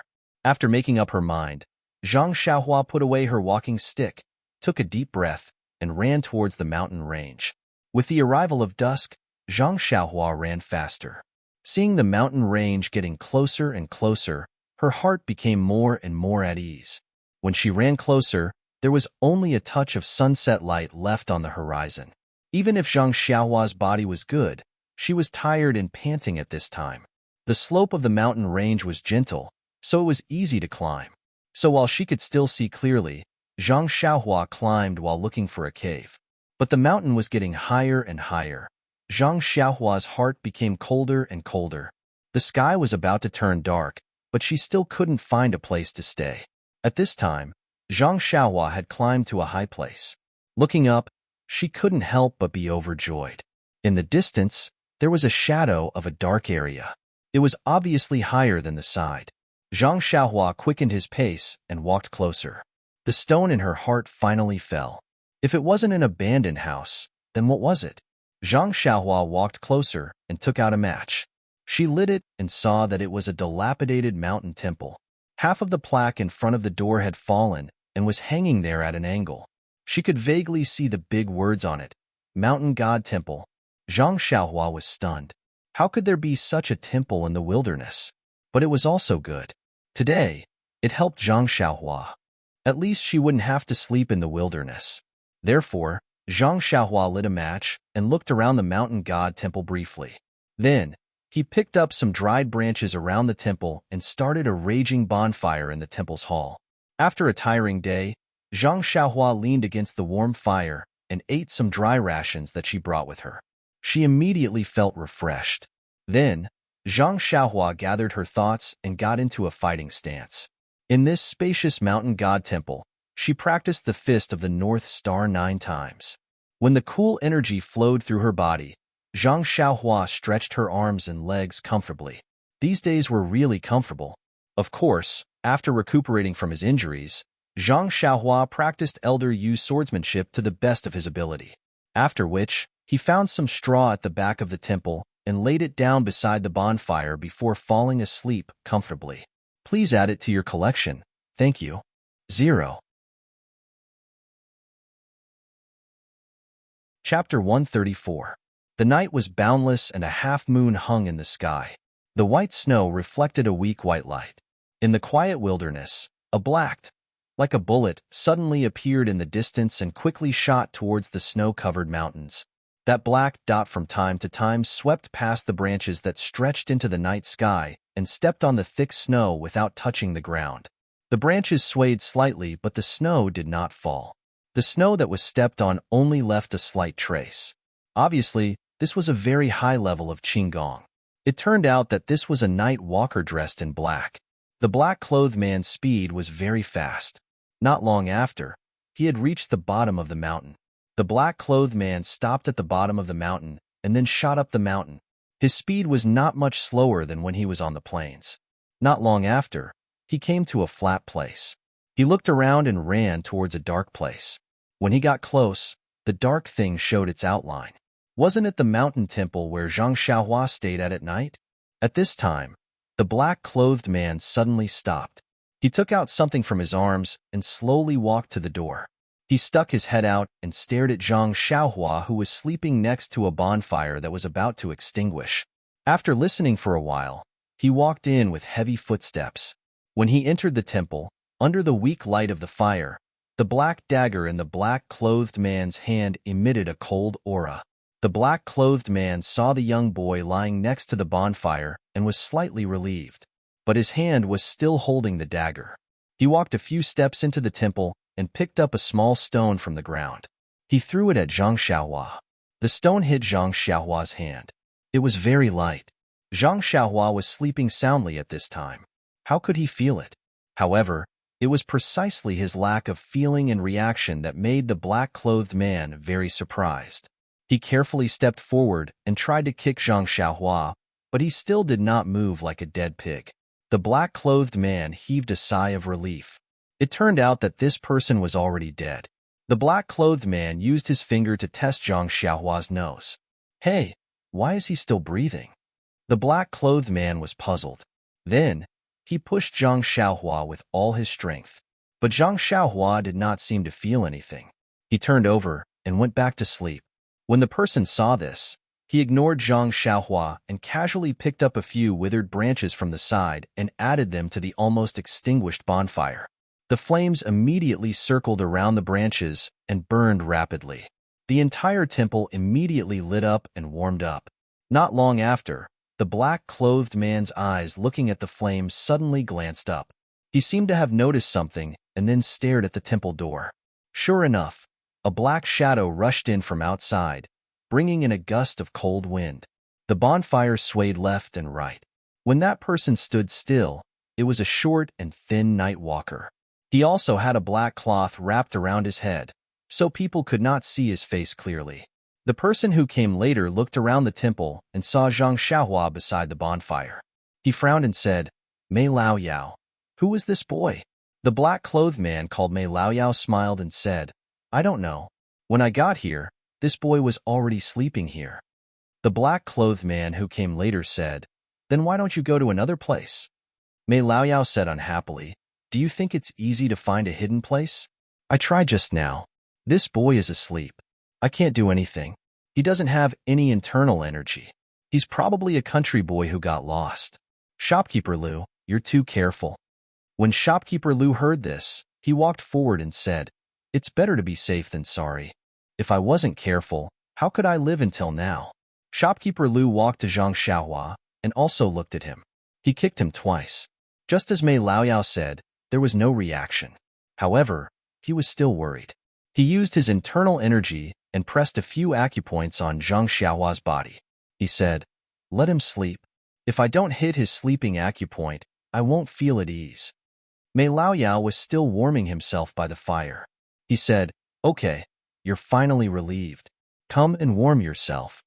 Shopkeeper Lu sat beside the bonfire and asked, "Mei Laoyao, how did you find this place? I've been in Misty Rain Town for so long.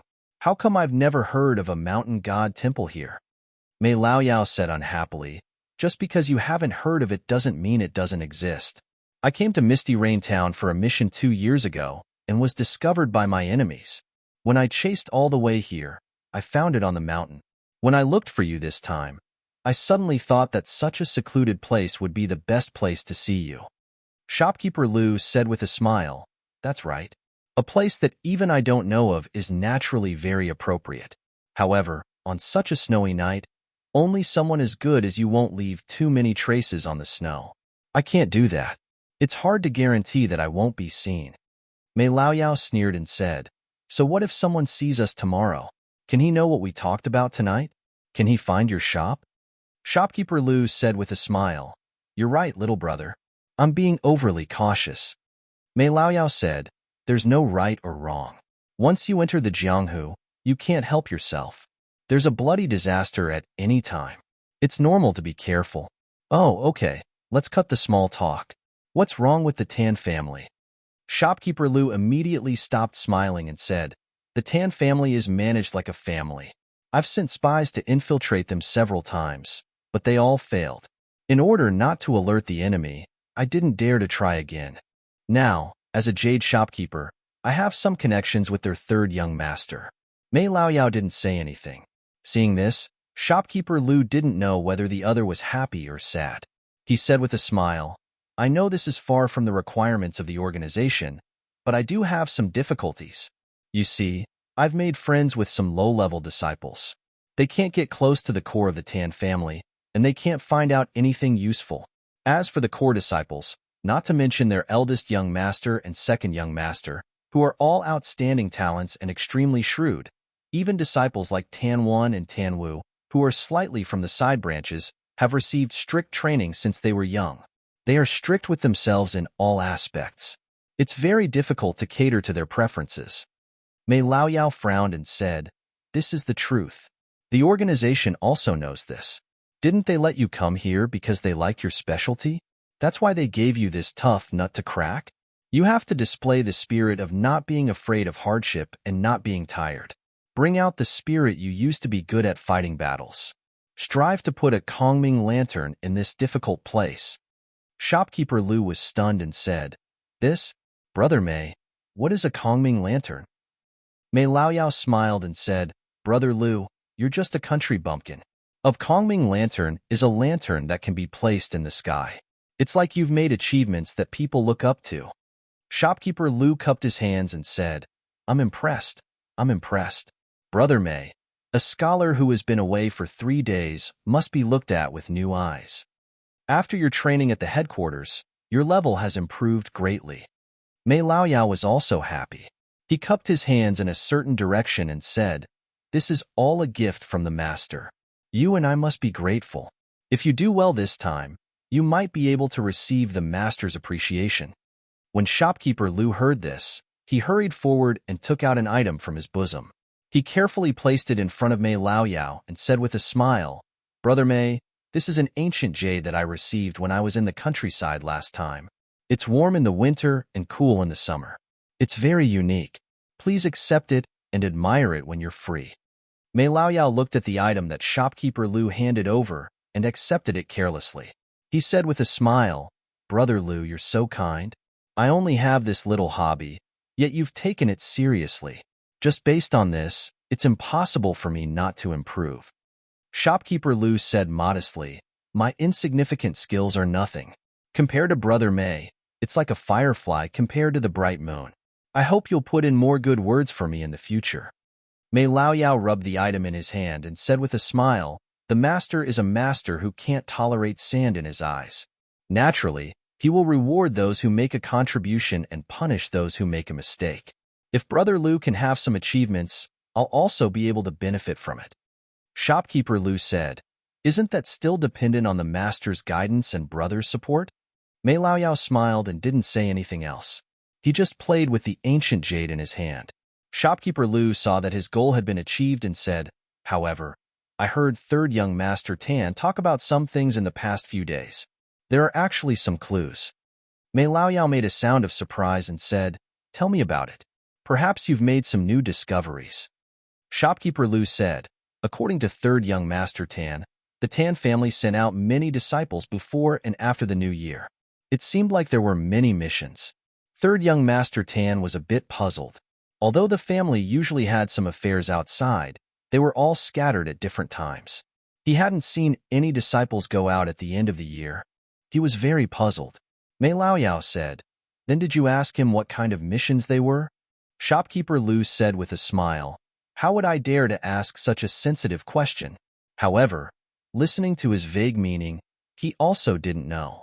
Moreover, when he asked the family head, he was reprimanded.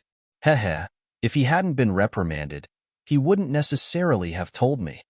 Mei Laoyao asked again, "If third young Master Tan didn't know, then what about eldest young Master Tan and second young Master Tan? Did they make any movements? Did they also go out on missions?" Shopkeeper Lu shook his head and said, "No, they're all staying at the Tan family's old residence." Mei Laoyao frowned and said, "That's a bit strange. If something really happened, the eldest and second in the family would definitely go out to take care of the overall situation. They're all staying at home. Presumably, the Tan family suddenly encountered some trivial matters. You should carefully investigate and see if you can find anything." Shopkeeper Lu said with a smile, "Brother Mei is wise." Mei Laoyao smiled and said, "Brother Lu, there's no need to be like this. Back then, we were all brothers who slept on the same Kong. Although our positions are different now, and we each have our own division of labor, this is still the need of work. You and I are both stones in the organization. We move wherever we need to. There's no need to be so polite in private." Shopkeeper Lu said with a smile, I wouldn't dare. I can't even run faster than you can walk. I'd better listen to you honestly." Mei Laoyao smiled and didn't insist. After a while, Shopkeeper Lu seemed to have thought of something and said, "That's right, Brother Mei. There seems to be one more thing. I don't know if it's useful." Mei Laoyao smiled and said, "There's no harm in saying it. I'll also give you a reference." Shopkeeper Lu said, "Some time ago, third young Master Tan vaguely said that his two older brothers used to often practice martial arts with him. In the past year, they didn't practice martial arts together with third young Master Tan. Moreover, they never sparred with third young Master Tan. Sometimes, when he was itching to spar with his two older brothers, they would use all kinds of excuses to refuse." He was very puzzled. Later, he seemed to eavesdrop on a disciple of an unorthodox school saying that his two older brothers' martial arts had improved greatly and were already among the best of the Tan family's younger generation. Speaking up to this point, Shopkeeper Lu stole a glance at Mei Laoyao and said, "However, third young Master Tan scoffed at this saying. The three of them are the direct descendants of the Tan family. Their martial arts have been passed down in the family since they were young. It's normal for them to be among the best. Brother Mei, do you think this information is useful?" Mei Laoyao said, "Brother Lu, this information is very important. I'll definitely tell this information to His Majesty personally. You should properly record this merit." Shopkeeper Lu said happily, "Then, many thanks, Brother Mei." However, he immediately felt somewhat puzzled and asked, "Brother Mei, please understand the maze. This humble one doesn't feel anything unusual about this information." Mei Laoyao said with a smile, Brother Lu, this is the difference between the central and local governments. The asymmetry of information naturally means that the estimation of information is different. I'll tell you the truth. Do you know why you were specially transferred to this Tan family village from another place last year?" Shopkeeper Lu shook his head blankly. Mei Laoyao said in a low voice, "His Majesty has an old friend who isn't very close to him. In the past, he had quite a bit of conflict with Tan Yefeng. However, that Tan Yefeng's martial arts were quite different from his, so Tan Yefeng had always endured and didn't make a move. Who knew that at the beginning of last year, His Majesty received news that Tan Yefeng had fought his old friend and was actually killed by Tan Yefeng under shadowless feet. His Majesty was very astonished. How did Tan Yefeng's martial arts improve so much? That's why this brother found an opportunity to transfer Brother Lu here. Shopkeeper Lu suddenly understood. Mei Laoyao continued in a low voice. This matter belongs to the level of confidentiality. This humble one was also afraid that Brother Lu wouldn't understand and lose useful information for no reason. That's why this humble one told you the truth. I hope that Brother Lu can keep this a secret and pay more attention to this in the future. If you get credit, won't this humble one also be able to recommend you for merit? Shopkeeper Lu hurriedly bowed and said, I understand, Brother Mei. Now that I have a general direction, I won't fish in troubled waters. I believe that with third young Master Tan as a breakthrough point, I definitely won't disappoint His Majesty's expectations and Brother Mei's recommendation. Mei Laoyao also nodded. The two of them talked a little more. When the sky was a little brighter, they went down the mountain separately. The two of them were discussing such confidential matters in a temple in the wilderness, but they only hit Zhang Xiaohua's sleeping acupoint and treated him as a dead object. They didn't avoid him at all. Moreover, when they left, they didn't do the shady business of cutting the weeds and eliminating the roots. They just patted their butts and left. In fact, that wasn't the case. The man in black who came first, Mei Laoyao, didn't intend to let Zhang Xiaohua live until the morning. Therefore, he didn't look at Zhang Xiaohua's face at all. He was just a little boy who was lost. When he left, he casually hit his dead acupoint. How could he have a chance to live? However, the man in black who came later, Shopkeeper Lu, was cautious. He hit Zhang Xiaohua's sleeping acupoint first. He knew Shopkeeper Lu's strength. It wouldn't dissolve by itself without 24 hours. The bonfire in the temple had been extinguished when the two of them were talking. They didn't add any dead branches. Who could survive a day in this winter when a drop of water would turn into ice? In the minds of Mei Laoyao and Shopkeeper Lu, no matter why this child came to this mountain temple, it was his bad luck. They were virtuous not to hit his dead acupoint. There was no reason for him to go out alive. He would definitely be frozen to death. Before Mei Laoyao left, he also wanted to give him a kick. Unfortunately, Shopkeeper Lu let him go first. How could he have the nerve to doubt Shopkeeper Lu's way of handling things in front of him? He could only go out first and act like a leader who trusted Shopkeeper Lu. In their eyes, killing people to silence them was as easy as slapping their hands to kill a fly. They didn't take it to heart. However, they didn't think about it. A young man was lost in a barren mountain. It wasn't easy for him to find a place to sleep. He was sleeping soundly. What did that have to do with them? How could they just hit his sleeping acupoint and freeze him to death? If that was the case, it would be better for him to die at that time. He would have to suffer such torture before his death. Unfortunately, heaven helps the worthy. After the two people left for a long time, the sky gradually brightened. A ray of sunlight flashed across the mountain temple. Zhang Xiaohua, whose sleeping acupoint had been hit, suddenly opened her eyes. As usual, a ball of light flashed in her eyes. She stretched her body and sat up. She looked around and saw the ashes of the bonfire that had lost its heat. Only then did she remember what happened last night. She stretched herself and secretly rejoiced. If she didn't have this temple, she didn't know how to get through the long night. After wiping her face with the snow outside, Zhang Xiaohua pulled herself together and started practicing her fist and sword techniques. She only stopped when her body was completely comfortable. She ate some dry rations and prepared to go down the mountain to find a town. But when she left the mountain temple and looked at the snowy mountains, Zhang Xiaohua frowned. The Shirtai was really harmful. What kind of secluded place was this? She had walked for an entire day before arriving at this mountain range. How should she proceed from here? Just as she was hesitating and cursing in frustration, Zhang Xiaohua's eyes suddenly lit up. She could see a few rows of footprints in front of the steps of the mountain temple. Those small footprints were naturally Zhang Xiaohua's own. There were also a few rows of larger footprints beside them. Needless to say, they were definitely left behind by others who came to the mountain temple. Zhang Xiaohua was excited. When she came here yesterday, it was already dark, so she naturally didn't see them. Now that it was daybreak, they pointed her in the right direction. This mountain temple was really efficacious. No wonder there were still people coming here even though it was so remote. However, there didn't seem to be any idols in the mountain temple. But why would Zhang Xiaohua care if there were idols or not? After thanking this inexplicable god in her heart, Zhang Xiaohua packed up and prepared to follow the footprints to find a town. At the very least, she should be able to find a place with signs of human habitation. Please add it to your collection. Thank you. 0. Chapter 135. Zhang Xiaohua followed the footprints in front of the mountain god temple and went down the mountain. However, he soon found that the footprints were strange. The footprints seemed to belong to two people.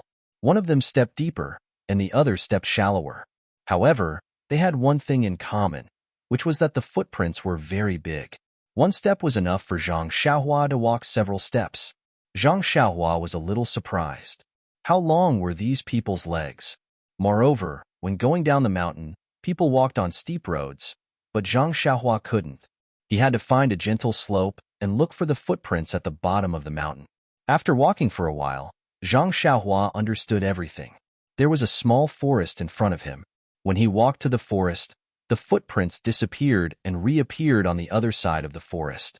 At this time, Zhang Xiaohua, who was half a step into Jianghu, seemed to know that the footprints he followed were left by a martial arts master. But why did these masters go to the mountain god temple? Zhang Xiaohua didn't want to know. He just wanted to let the footprints take him back to the human world. After walking for a while, Zhang Xiaohua encountered another problem. The footprints were divided into two lines, and they went in different directions. For this kind of problem, Zhang Xiaohua didn't hesitate and easily chose the right answer. Why? Thinking with Zhang Xiaohua's heel, he knew that if he followed the footprints that were deeper, then the footprints that were shallower must be good at lightness skill. The snow was vast. If the master was excited and stepped on the snow without leaving any trace, wouldn't Zhang Xiaohua follow him in vain? Since he chose the direction, Zhang Xiaohua followed the footprints of the martial arts master he had never met. He faced the rising sun and walked forward proudly. These footprints were worthy of Zhang Xiaohua. Although the depth of the footprints differed from time to time, Zhang Xiaohua could still distinguish them. Along the way, the footprints didn't seem to be any different, which made Zhang Xiaohua feel very grateful. Zhang Xiaohua couldn't stop praising this God-given good man. Now, shopkeeper Liu, who had already returned to the shop and wanted to freeze Zhang Xiaohua to death, kept sneezing. He couldn't stop cursing Zhang Xiaohua in his heart. What a lucky bastard. He actually found such a remote place to meet. Now he had caught a cold and had to spend money to see a doctor. It was almost noon. Zhang Xiaohua was a little hungry. When she came out, she only took some dry food. She had planned to eat halfway. Now she didn't know where she was. She had eaten the rest in the morning. If she didn't find anyone today, she would be hungry at night. Just as Zhang Xiaohua was letting his imagination run wild, he suddenly saw smoke on the horizon. Zhang Xiaohua was overjoyed. He immediately turned around and ran towards the smoke. He didn't care about following in the footsteps of that arrogant man. The most direct result was that shopkeeper Liu, who just took the money and went out, suddenly stopped sneezing. He touched his nose, shook his head, and said to himself, "Heaven helps the good. Last night, I didn't kill the country boy in the wild temple. I just sealed his sleeping acupoint and let him freeze to death. In comparison, I have accumulated good karma.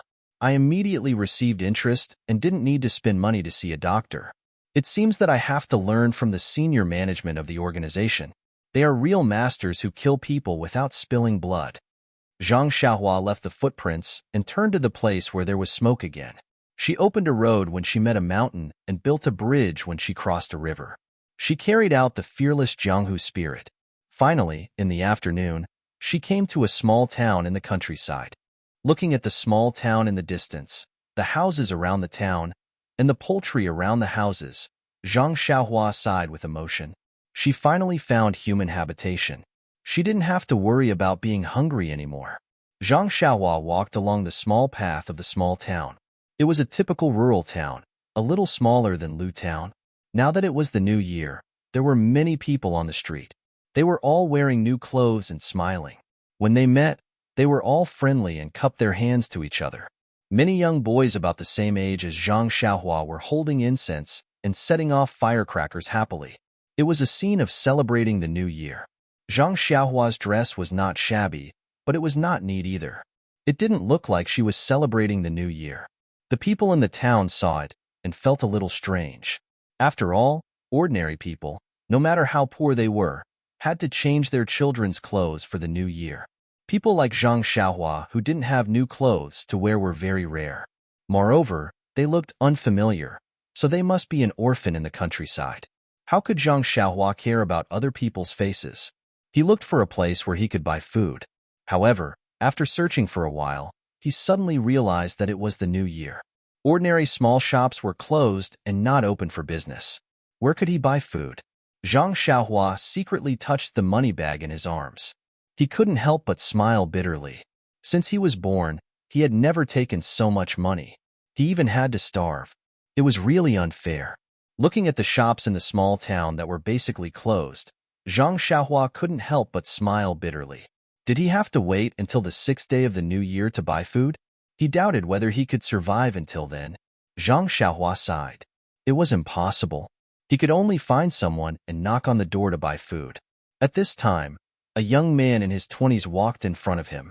He was dressed very brightly, had greasy hair, and a powdered face.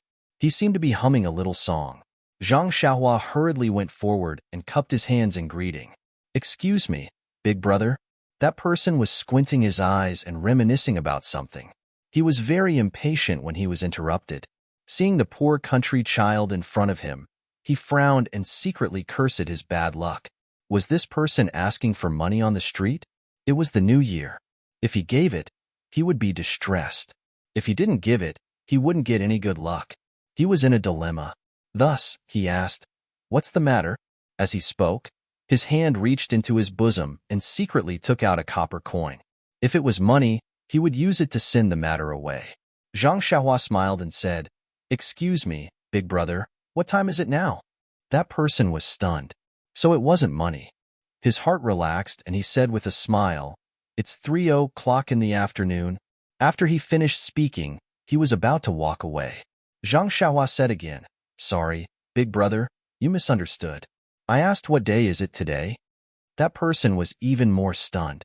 He looked up and down at Zhang Xiaohua and asked, "Little brother, do you have a fever? You don't know what day it is?" Zhang Xiaohua smiled and said, "I mistakenly entered the deep mountains. When I came out, it was already late. What year is it now?" That person saw that Zhang Xiaohua's words were extraordinary and immediately showed respect. He said solemnly, "Today is the 6th day of the 1st month in the 23rd year of Jin Feng. I wonder when little brother entered the mountains?" Zhang Xiaohua cupped her hands and said seriously, "It's about the beginning of the 12th month in the 22nd year of Jin Feng." That person smiled and said, "Admirable, admirable. What a great immortal fate." Immediately, the smile on his face froze. Where did this come from? It's only 1 month. Are you kidding me? Zhang Xiaohua laughed in her heart and asked again, "Big brother, may I ask where I can buy food in this town? Anything is fine as long as it can fill my stomach." That person was just about to speak when he suddenly rolled his eyes and said with a smile, "Which shop is open during the new year? However, little brother's request is not high. As long as you can fill your stomach, there is a place you can go." Zhang Xiaohua said happily, "Please enlighten me, big brother." That person pointed to the distance and said, "Go forward from here until you reach the end of the road. Turn left and walk straight until you reach a sundry goods store. Turn right and walk straight. At the end of the road is a Food is Heaven restaurant. It might be open at this time. If it's not open, I'm afraid little brother will have to go hungry." After saying that, Zhang Xiaohua thanked him again and again. Only then did she follow the path that the person pointed out and quickly ran. The young man behind her curled his lips and laughed sinisterly. He walked away by himself. When Zhang Xiaohua arrived at the Food is Heaven along the designated path, she could not help but be stunned. It was not that the Food is Heaven restaurant was not open. It was just that the entrance of the Food is Heaven restaurant was filled with people, and it was extremely noisy. It turned out that this Food is Heaven was the most prosperous restaurant in the small town. The new year was the best time for restaurants. How could they not open their doors to welcome customers? However, Zhang Xiaohua was in a dilemma. Not to mention that Zhang Xiaohua had never had the experience of going to a restaurant since she was young. On the way to Pingyang City, she had eaten at the Galloping Horse Inn. That was even when she followed Zhang Xiaohu there. Moreover, the customers of this restaurant either came in carriages or were dressed in silk and satin. All of them were fat and big. It seemed that this restaurant was not of a low class. Now, could she even enter? Just as she was hesitating, Zhang Xiaohua's stomach rumbled. Helplessly, Zhang Xiaohua still braced herself and walked forward. The waiter in front of the Food is Heaven restaurant was sweating profusely at the entrance to welcome customers. Suddenly, he saw a young man from the countryside walking over hesitantly. He could not help but frown secretly and thought to himself, "Country bumpkin, don't you know where you are before coming here without permission?" Just as he was about to wait for Zhang Xiaohua to go forward and scold him, the waiter realized that although Zhang Xiaohua's clothes were old, they were not made of the commonly seen cloth in the countryside. The waiter's eyes were very sharp. He took a closer look and saw that the clothes were tailored to fit. They were probably not picked up or stolen. Although they were not new clothes, he could not figure out her identity. Therefore, he quickly changed his attitude and smiled. "Young man, why are you here at Food is Heaven?" Looking at the waiter's attitude, Zhang Xiaohua secretly thought that the waiter of this big restaurant was indeed different. He was very professional and did not lower the standard of service just because of her young age. Zhang Xiaohua smiled and said, "Of course I'm here to eat. What else can I be here for?" The waiter blushed. That was true. He thought that the restaurant was high-end and this young man did not have money to eat here. Perhaps he was here to look for someone or ask about something. He did not expect that the young man was here to eat. One could not judge a book by its cover. The sea could not be measured with a pint pot. This ordinary-looking young man was actually a rich person. Therefore, the waiter quickly bowed, waved his hand, and gestured for Zhang Xiaohua to come in. When Zhang Xiaohua entered the restaurant, it was an eye-opener. It was already past lunchtime, but the restaurant was still noisy and there were almost no empty seats. Zhang Xiaohua did not know what to do when the waiter smiled and said, "Dear customer, do you want to have a quiet private room on the second floor?" When Zhang Xiaohua heard this, she thought to herself, "Forget it. Who knows if there is a private room fee or a minimum price here? Although I have never eaten in a restaurant, the ancient said that even if I have not eaten pork, I have seen pigs run. There are many books about sharpening one's knife. I will not be taken advantage of for no reason." Therefore, Zhang Xiaohua quickly waved her hand and said, "This place is good. It's so lively." The waiter did not force her. He found a small table on the first floor and let Zhang Xiaohua sit. Then, he poured tea for Zhang Xiaohua and brought the menu for Zhang Xiaohua to order. The menu was filled with the names of the dishes. Zhang Xiaohua did not understand them, but he could understand the prices. He flipped through them one by one. In the end, he secretly curled his lips. Why are they so expensive? He did not know what they were, but he could not bear to part with the money. When the waiter saw that he did not order after flipping through the menu, he thought that there was nothing he liked. So, he smiled and said, "If dear customer is not satisfied, this small restaurant has a secret recipe. I will give you a few dishes to see if you are satisfied." The waiter swallowed his saliva and recited the names of several dishes in one breath. His voice was high and low, and it was very pleasant to hear. Zhang Xiaohua was very surprised when he heard it. This restaurant was different from others. Just reciting the names of the dishes was like singing. However, when he casually asked about the price of a dish, he immediately withered. It was actually much more expensive than the menu. Zhang Xiaohua rolled her eyes and asked, "Waiter, how much is the white rice in your restaurant?" The waiter was stunned and said casually, "White rice is free." Hearing this, Zhang Xiaohua was very happy. She clapped her hands and said, "Good, that's it. Give me 5 big bowls of white rice." The waiter trembled and almost dropped the menu in his hand. He glared fiercely at Zhang Xiaohua. If it wasn't for the fact that they were in public and he was afraid that it would affect the restaurant's business, the waiter only wanted to step over and grab Zhang Xiaohua's neck and throw him out. Wasn't this just making fun of him? Looking at the waiter's angry eyes, Zhang Xiaohua was stunned. She smiled innocently and asked, "Waiter, what are you doing here? Hurry up and get to work. Give me the white rice." The waiter gritted his teeth and said with a smile, "Dear customer, this white rice is free, but you should at least order a dish." Zhang Xiaohua was stunned and said, "You didn't say that just now." The waiter lowered his head and said, "That was this little one's negligence." Please forgive me. Zhang Xiaohua asked, Must I order a dish? The waiter said, Yes. Zhang Xiaohua asked again, Are you sure? Must I order a dish? The waiter said with certainty, Yes, I'm sure. Definitely and definitely. Zhang Xiaohua laughed and said, Hee hee, I only knew that I had to order a dish after you said it. If you didn't say it, how would I know that I had to order a dish? Since you said it, then I can only order a dish. All right, I'll order this. Zhang Xiaohua pointed at the cheapest dish on the menu, mala chicken offal. The waiter looked and asked, Dear customer, are you sure? Zhang Xiaohua nodded and said, I'm sure, definitely and definitely. The waiter said, Then dear customer, you won't go back on your word? Zhang Xiaohua laughed and said, I won't. This one has always been a man of his word.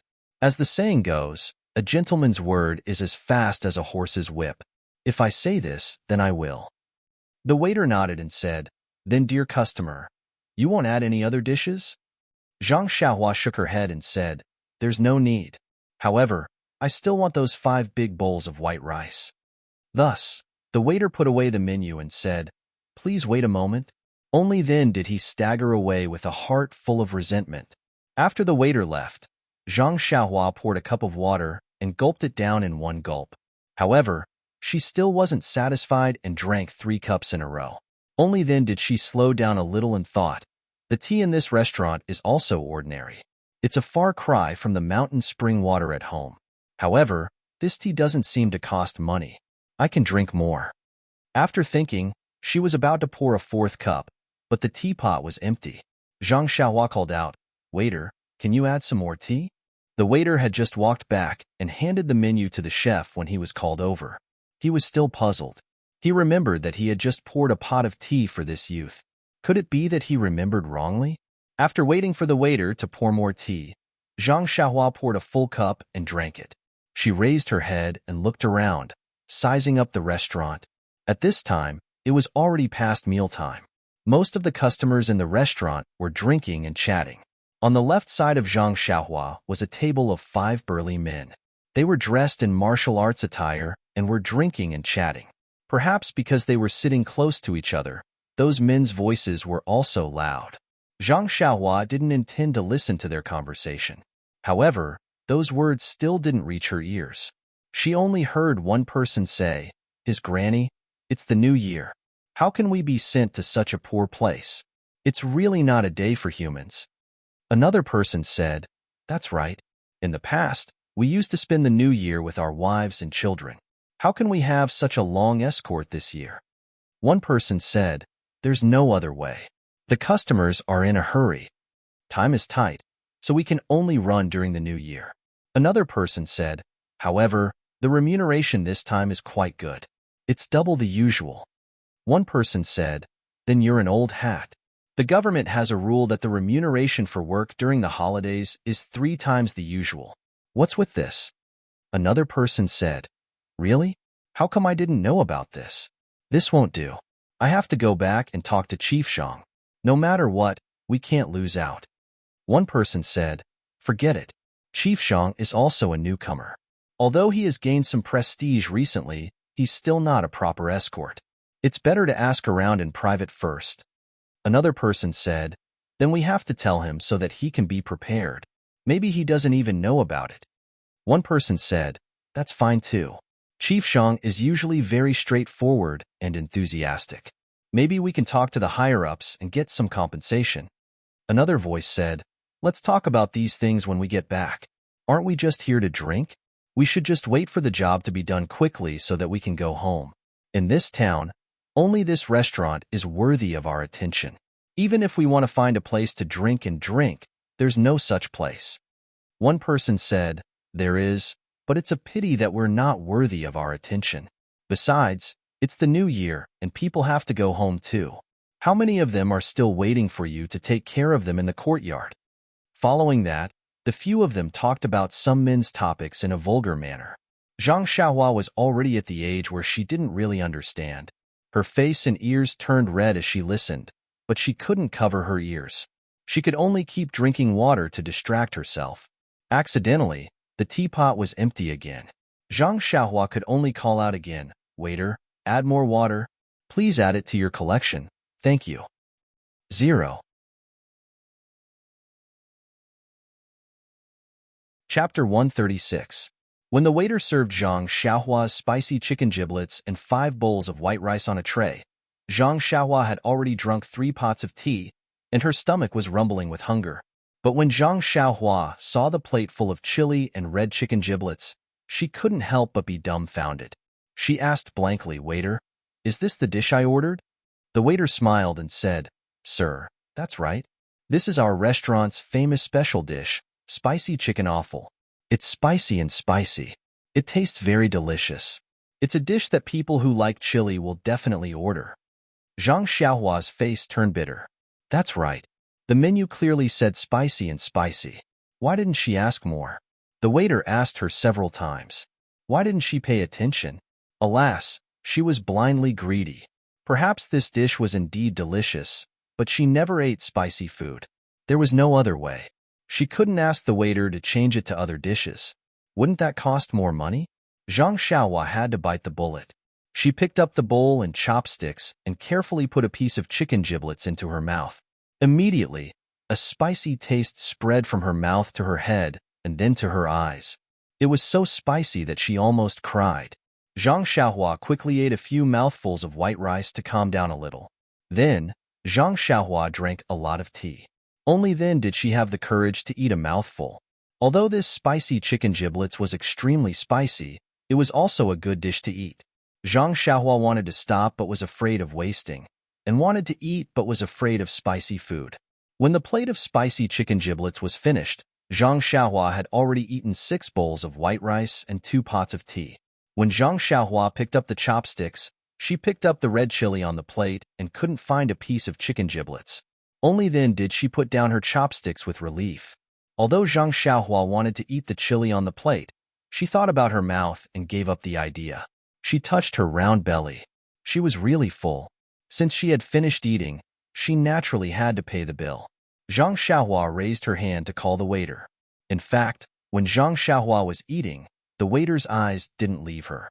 After she finished eating, the waiter stared at her even more closely. Zhang Xiaohua's behavior was really suspicious. She had the tendency of eating without paying attention. If she slipped away, the waiter would have to pay for the meal. How could he not pay attention? At this time, when he saw that Zhang Xiaohua didn't have any other strange behavior and called him over to pay the bill, he was more careful. He was afraid that Zhang Xiaohua would find a cockroach in the spicy chicken giblets and make it difficult for him. When Zhang Xiaohua asked him how much money to pay, the waiter was slightly relieved. He smiled and said, "Dear customer, are you done eating? It's 50 copper coins." 50 copper coins? Zhang Xiaohua said strangely, "Why is it so much? I remember the price on the menu is 45 copper coins." The waiter smiled and said, "Dear customer, you didn't see wrong. That chicken giblets is indeed 45 copper coins." "Then why are you asking for 50 copper coins?" Zhang Xiaohua asked again. "Isn't plain rice free?" The waiter said, "But, dear customer, that pot of tea is 5 copper coins." "What?" Zhang Xiaohua almost jumped up and said, "This water is expensive? Why didn't you tell me?" The waiter had a face of grievance and said, "You didn't ask me. Dear customer, this drink has to be charged. This is tacitly agreed by the government. Didn't you know? If you didn't ask me, how would I know that you didn't know?" Zhang Xiaohua was speechless. She had been extremely careful, but she had still been tricked by the restaurant. Fortunately, this tea was charged by the person and not the pot. Otherwise, wouldn't she have been wronged for drinking 5 pots of tea? Thus, Zhang Xiaohua didn't say anything else. She felt around in her chest and took out the money pouch. Then, she put her hand inside and felt around for a long time before taking out a small piece of broken silver. She handed it to the waiter. The waiter felt a wave of dizziness. He originally thought that this Zhang Xiaohua was someone who was prepared to eat for free. He had already made some preparations, but he didn't expect that the other party would actually pay the bill. "If you want to pay the bill, then pay the bill. It's only 50 copper coins. You can just give me copper coins, but you gave me a piece of silver. It looks like it's at least 3 to 5 copper coins. Aren't you playing with me?" The waiter resisted his impulse and lowered his head to ask, "Dear customer, it's only 50 copper coins. Don't you have copper coins? Or a smaller piece of broken silver would also be fine." Zhang Xiaohua said in a serious tone, "I don't have copper coins. This piece of silver in the pouch is also the smallest." The waiter completely fainted. What kind of person was this? Looking at the money pouch, there was at least a lot of silver in it. How could such a rich person be so stingy? She only ate a special spicy chicken offal and added 6 bowls of free white rice. That's right, she also refilled the tea 4 times. She even grumbled for the 5 copper coins for a long time. Not to mention the waiter's bitter face as he took the piece of broken silver to the counter to pay the bill. Zhang Xiaohua's actions attracted the attention of a wretched uncle next to her. He originally had a plate of peanuts and a jug of wine. He slowly drank and his bright eyes looked around. Zhang Xiaohua's food and appearance didn't enter his eyes. However, when Zhang Xiaohua took out the money pouch from her chest and took out a piece of broken silver, she even said that this was the smallest piece in the money pouch. His eyes couldn't help but light up. Not long after, the waiter returned with a tray in his hand. There was a string of copper coins on the tray. The waiter put the copper coins on Zhang Xiaohua's table and handed over an even smaller piece of broken silver. He said with a smile, "Dear customer, this is your 4 copper coins and some broken copper coins. Please accept them." Zhang Xiaohua looked at the copper coins in front of her and said with a smile, "Is the amount of copper coins enough? Is the weight of the silver enough?"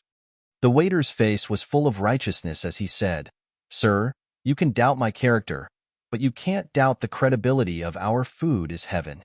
We definitely won't do things that are lacking in weight, and we definitely won't dare to embezzle money." Zhang Xiaohua said, "If that's the case, then I'll believe you." "All right, waiter, I want to ask you, do you know where Pingyang City is?" "Pingyang City?" That waiter scratched his head and said, "Dear customer, I've only heard of Pingrong City, Yang City, and Yu City. I've never heard of Pingyang City." This time, Zhang Xiaohua was stunned. Pingyang City was the biggest city he had ever seen. Yet this knowledgeable waiter had never heard of it before. How far away was this place from Pingyang City? How far had he drifted to? Zhang Xiaohua immediately stood up and asked agitatedly, "Then, may I ask, is there a horse carriage company called Galloping?" "Galloping Horse Carriage Company?" The waiter still scratched his head and said with a smile, "There is a horse carriage company, but it's called Galloping. If you want to look for it, just turn left at the door and go straight." When Zhang Xiaohua heard this, she hurriedly tidied up the silver on the table and put the broken silver into the money bag. She took the string of copper coins and was about to put it into her clothes when she seemed to have thought of something. She took 1 coin from the string and hesitated for a moment. She took another coin and handed it to the waiter, saying, "This is your reward. Thank you for your hospitality." When the waiter saw the 2 large coins in her hand, he didn't know whether to laugh or cry. He didn't know if he should accept it or not. Most of the customers in this Food is Heaven restaurant had some status. Every time they tipped, they would either give 5 or 10 copper coins. Who would have seen these 2 coins before? However, when he thought about it, these 2 coins were the limit of the customer's behavior just now. Therefore, the waiter accepted it with a smile and said happily, "Thank you for your reward, dear customer." This time, he was sincere. However, Zhang Xiaohua was in a hurry to get up. She turned her head and said, "Waiter, next time if you want to charge for the tea, remember to remind me in advance." Bang! The waiter fainted at the entrance of the restaurant. Zhang Xiaohua left the Food is Heaven and quickly ran to the left. She didn't seem to notice what was happening behind her and didn't see the waiter's injured appearance. Moreover, he didn't know that when he was still talking to the waiter, the wretched uncle in the corner had already paid the bill. When he heard the waiter mention the horse carriage company, he left the restaurant in advance. Zhang Xiaohua walked out of the restaurant and turned to the left. She looked up and saw a big courtyard at the end of the street. She could vaguely see a flag flying in front of it. It must be the horse carriage company that the waiter mentioned. She estimated that there was still some distance to go. Zhang Xiaohua couldn't help but quicken her steps. In this small town that she was unfamiliar with, Zhang Xiaohua thought that the only way home was by horse carriage company. What a joke. Even the well-informed waiter didn't know where Pingyang City was. It must be very far away. If she were to walk home, how long would it take? The first time in his life that he went on a long journey was by horse carriage. This time, he naturally thought of horse carriage. He couldn't deny that the ancients said, "Read 10,000 books and travel 1,000 miles." Zhang Xiaohua walked for a while and saw that she would reach the entrance of the horse carriage company after crossing a junction. Zhang Xiaohua could also see the words on the flag clearly. It was really Fast Horse Carriage Company, mission accomplished. But just as Zhang Xiaohua was crossing the junction, a middle-aged man rushed from the side. Perhaps the road was slippery because of the snow. He bumped into Zhang Xiaohua. Just as their bodies came into contact, Zhang Xiaohua suddenly felt a hand reaching into her clothes and was about to take her money back. Zhang Xiaohua's senses were very sharp at this moment. She was also very agile. She immediately stopped in her tracks, turned her body, and reached out with her left hand to grab that person's hand. She said, "What are you doing?" That middle-aged man saw that he was grabbed by Zhang Xiaohua, but he didn't panic. He deliberately slipped and fell on the ground in front of Zhang Xiaohua. He then shouted, "Aya, you little boy, why are you so careless? You knocked me down? Aya, I'm injured." After saying that, he lay on the ground and started groaning. At this moment, Zhang Xiaohua was holding onto that person's wrist. That person was lying in front of her. Zhang Xiaohua didn't know what to do. Just as she was hesitating, she heard more voices. She turned her head and saw 6 or 7 youths who were slightly older than Zhang Xiaohua coming from the junction. They came over with smiles on their faces. As they walked, they said, "Where did this poor boy come from? How dare he offend our brother Fan?" Seeing this scene, how could Zhang Xiaohua, who had already stolen money bags from Pingyang City, not know what was going on? However, things had changed with the passage of time. The current Zhang Xiaohua was no longer the Zhang Xiaohua he used to be. Not to mention that the current Zhang Xiaohua had used his own small sword to successfully assassinate a black-clothed expert. Just based on his proficient fist of the North Star, he wasn't afraid of these youths who were slightly older than him. Hence, he let go of that middle-aged man's wrist and crossed his arms in front of his chest. He smiled at the people coming from afar, full of confidence. At this moment, Zhang Xiaohua was no longer the timid and brainless country boy he used to be. That middle-aged brother Fan saw a group of youths surrounding him and laughed in his heart. Seeing that Zhang Xiaohua had let go of his wrist, he didn't get up. He just sat cross-legged on the ground. Some of the people around them avoided them as if they had seen a ferocious dog. Those who were braver stood far away and looked at Zhang Xiaohua with pity. Those who were timid had already run away, afraid that these local ruffians would see them. When the group of youths came in front and surrounded Zhang Xiaohua, that wretched middle-aged man opened his mouth and said, "Little brother, you accidentally knocked me down. Look, I'm injured to the point that I can't get up. What do you think we should do?" Zhang Xiaohua looked at the surrounding youths and smiled at Brother Fan. "Big brother, I walked very normally. Even if I was a little fast, you were the one who bumped into me from the side. If we were to talk about injuries, it should be me." Brother Fan said in a sharp voice, "You're right. Look at the situation now. Are you sitting on the ground, or am I sitting on the ground?" Zhang Xiaohua said, "There's so much snow on the ground. I'm not in the mood to sit down. Who knew that you would have such a weird habit of sitting in such dirty places?" Brother Fan said with a smile, "Little brother, you're quite eloquent. Unfortunately, the eyes of the surrounding crowd are as sharp as snow. They all saw it. You can't deny it even if you want to." Zhang Xiaohua smiled and said, "Sai, if that's the case, you say you're right, and I say I'm right.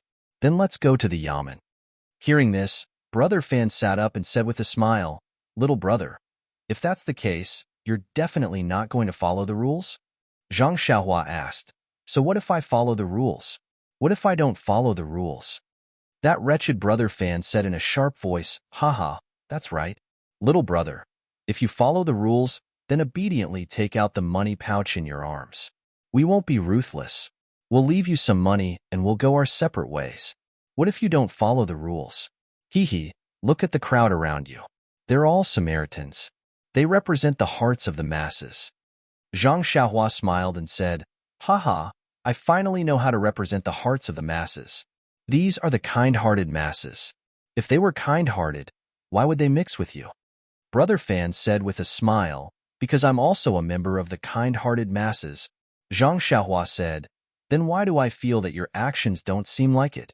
Brother Fan heard this and said impatiently, look, this little brother doesn't seem like he's going to follow the rules. Zhang Xiaohua was even more amused and said, if you're not going to follow the rules, then why do you have to rush to follow the rules? Seeing that Zhang Xiaohua was teasing him without any sign of compromise, Brother Fan became angry from embarrassment. He waved his hand at the people behind him and said, forget it. Teach this kid a lesson. Let him know how powerful I am. When the people behind him heard this, 3 of them immediately walked out. They raised their fists and waved them around, showing off their thick muscles.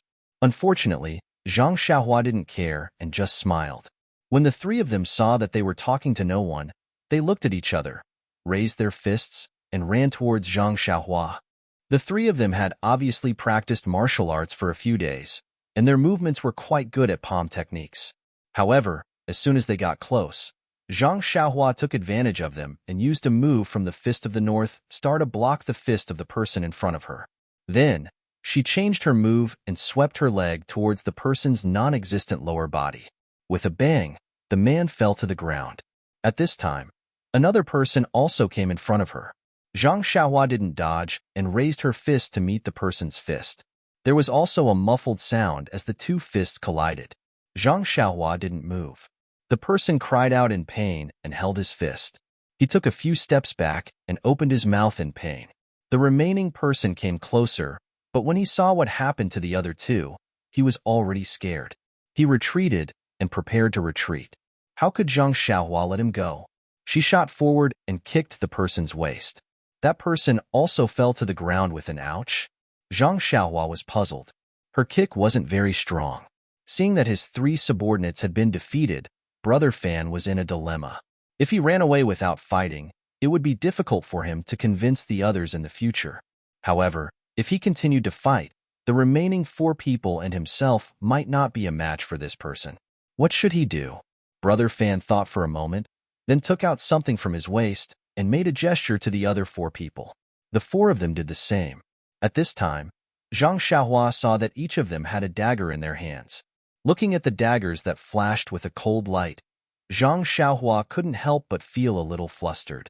She wasn't afraid of fighting barehanded, but against weapons, she really didn't have any experience. However, there was always a first time for everything.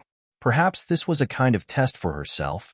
Thinking about this, Zhang Xiaohua unconsciously reached out her left hand to touch the small sword in her bosom. However, she immediately let go. The small sword's power was too great. It was not easy for her to control it. It was fine if she didn't use it, but once she used it, there would definitely be blood. If someone died on the street, it would be quite troublesome. It was better not to use it.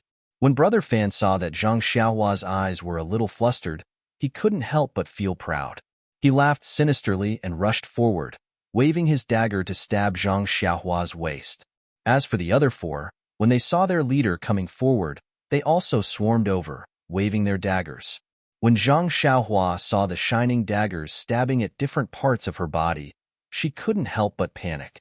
She tried to move her body and used the defensive fist technique of the Fist of the North Star, dodging left and right. After dodging a few moves, she was careless and her arm was cut by a dagger.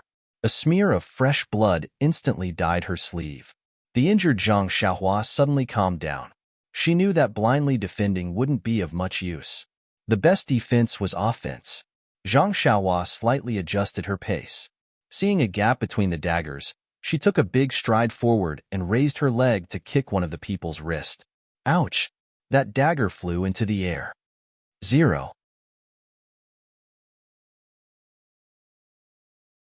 Chapter 137. Seeing that his attack was effective, Zhang Xiaohua could not help but feel more confident.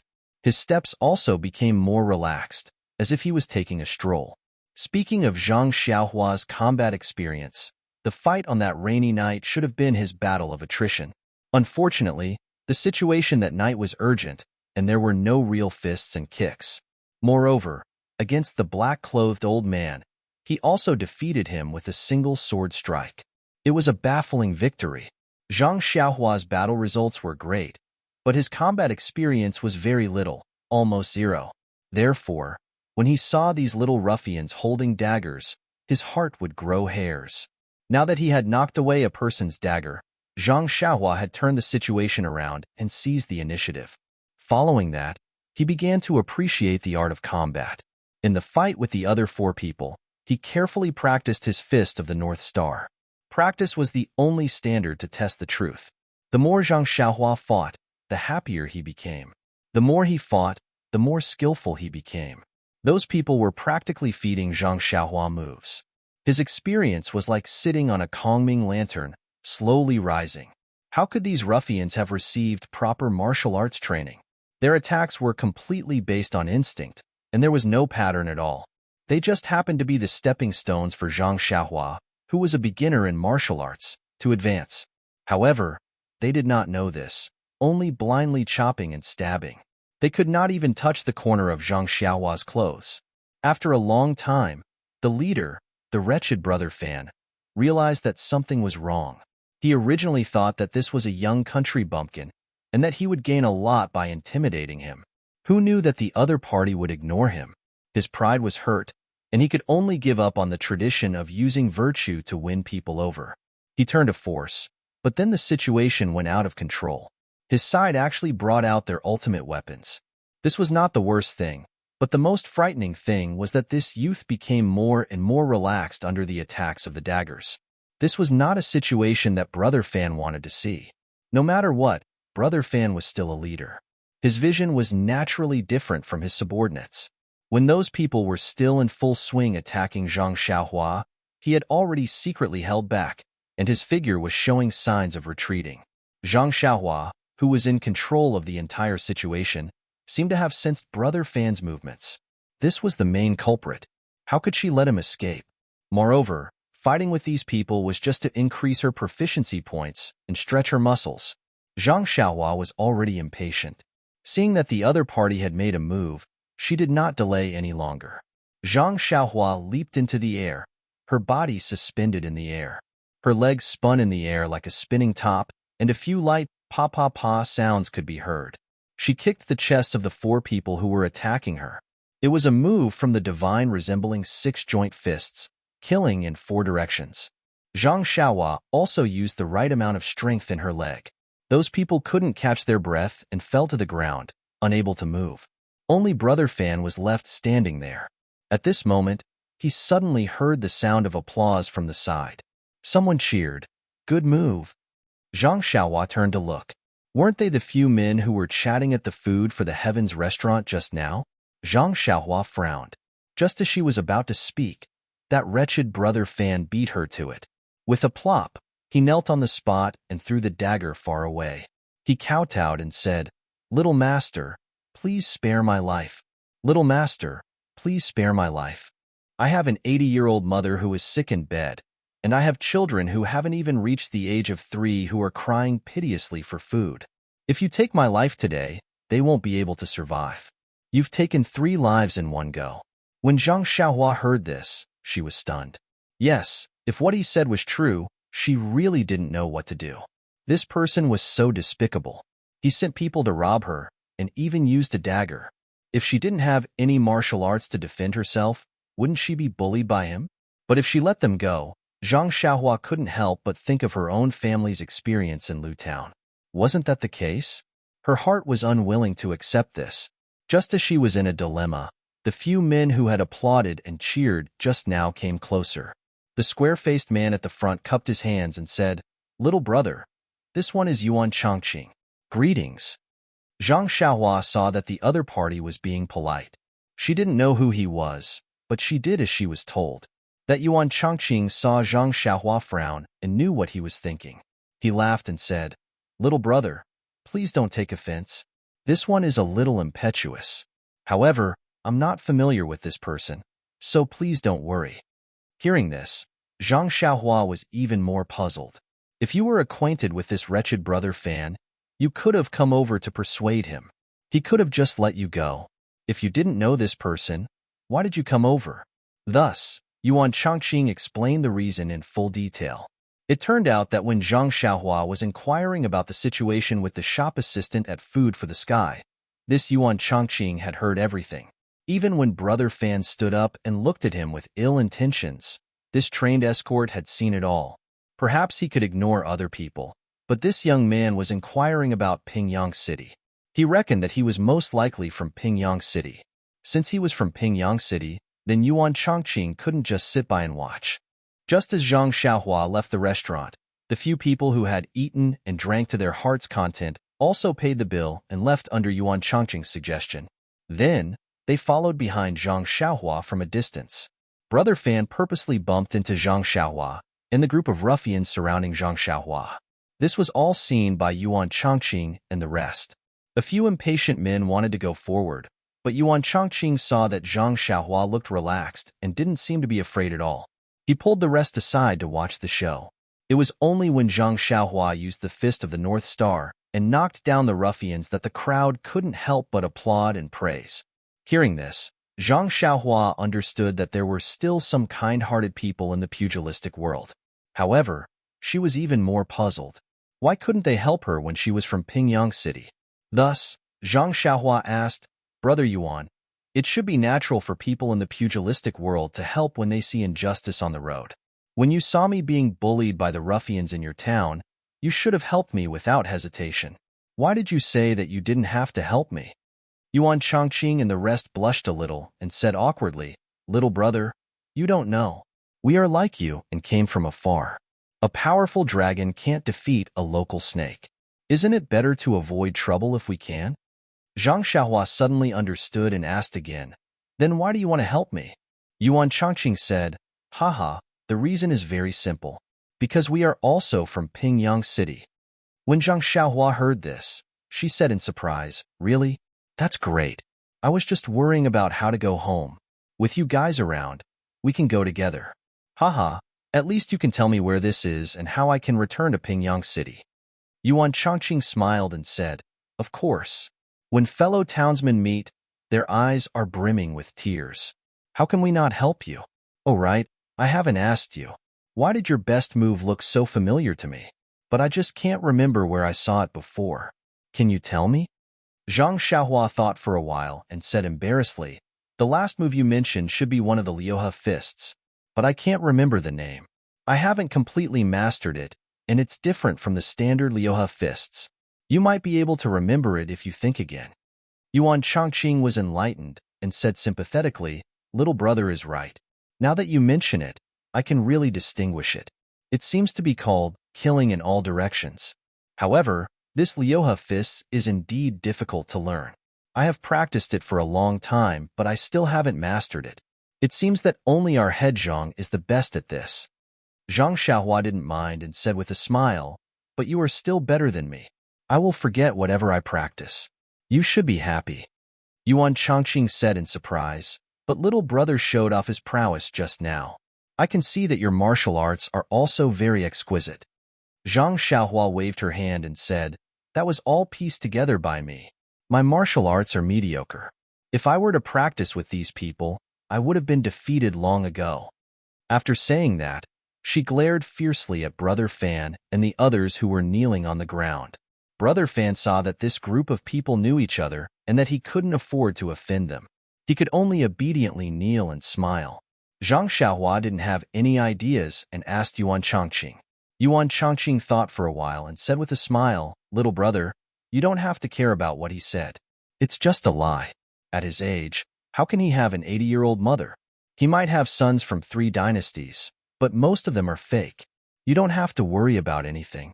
And these people are just local ruffians who only extort idle people. I don't think they would dare to do great evil." When Brother Fan heard that, he echoed, "That's right. Little master, please spare our lives. We are just making some spare money. What evil can we do?" Zhang Xiaohua said angrily, "Then how can you pick up a dagger? Isn't that harming people's lives? Do you dare say that you haven't harmed people's lives?" When Brother Fan heard that, he defended himself even more. "Little master, I know how to distinguish. Aren't I furious? I didn't expect to lose face in front of a little killing god like you. That's why I made a move. Look at our methods. What kind of outrageous things can we do? Our hands are clean. No lives have been taken. Zhang Xiaohua didn't quite believe him. She turned to look at Yuan Chongqing. Yuan Chongqing nodded, indicating that his words were trustworthy. He whispered in her ear, "Even if there is something outrageous, we are still foreigners. We don't understand the local situation. And with his situation, even if we send him to the authorities, it's just a formality. It's meaningless. Why don't we just teach him a lesson and let him go?" When Zhang Xiaohua heard that, she knew what to do. She kicked Brother Fan and said, "I'll believe you for now. In the future, don't do such things that harm people. If I see you again, it won't be so easy." When Brother Fan heard that, he was overjoyed. He said, I know. Thank you for sparing our lives. I'll take them back and plan for their future. I won't do such things again." When Zhang Xiaohua heard this, he curled his lips and thought to himself, "You make it sound better than singing. Who would believe you?" At this time, the others also woke up. They supported each other.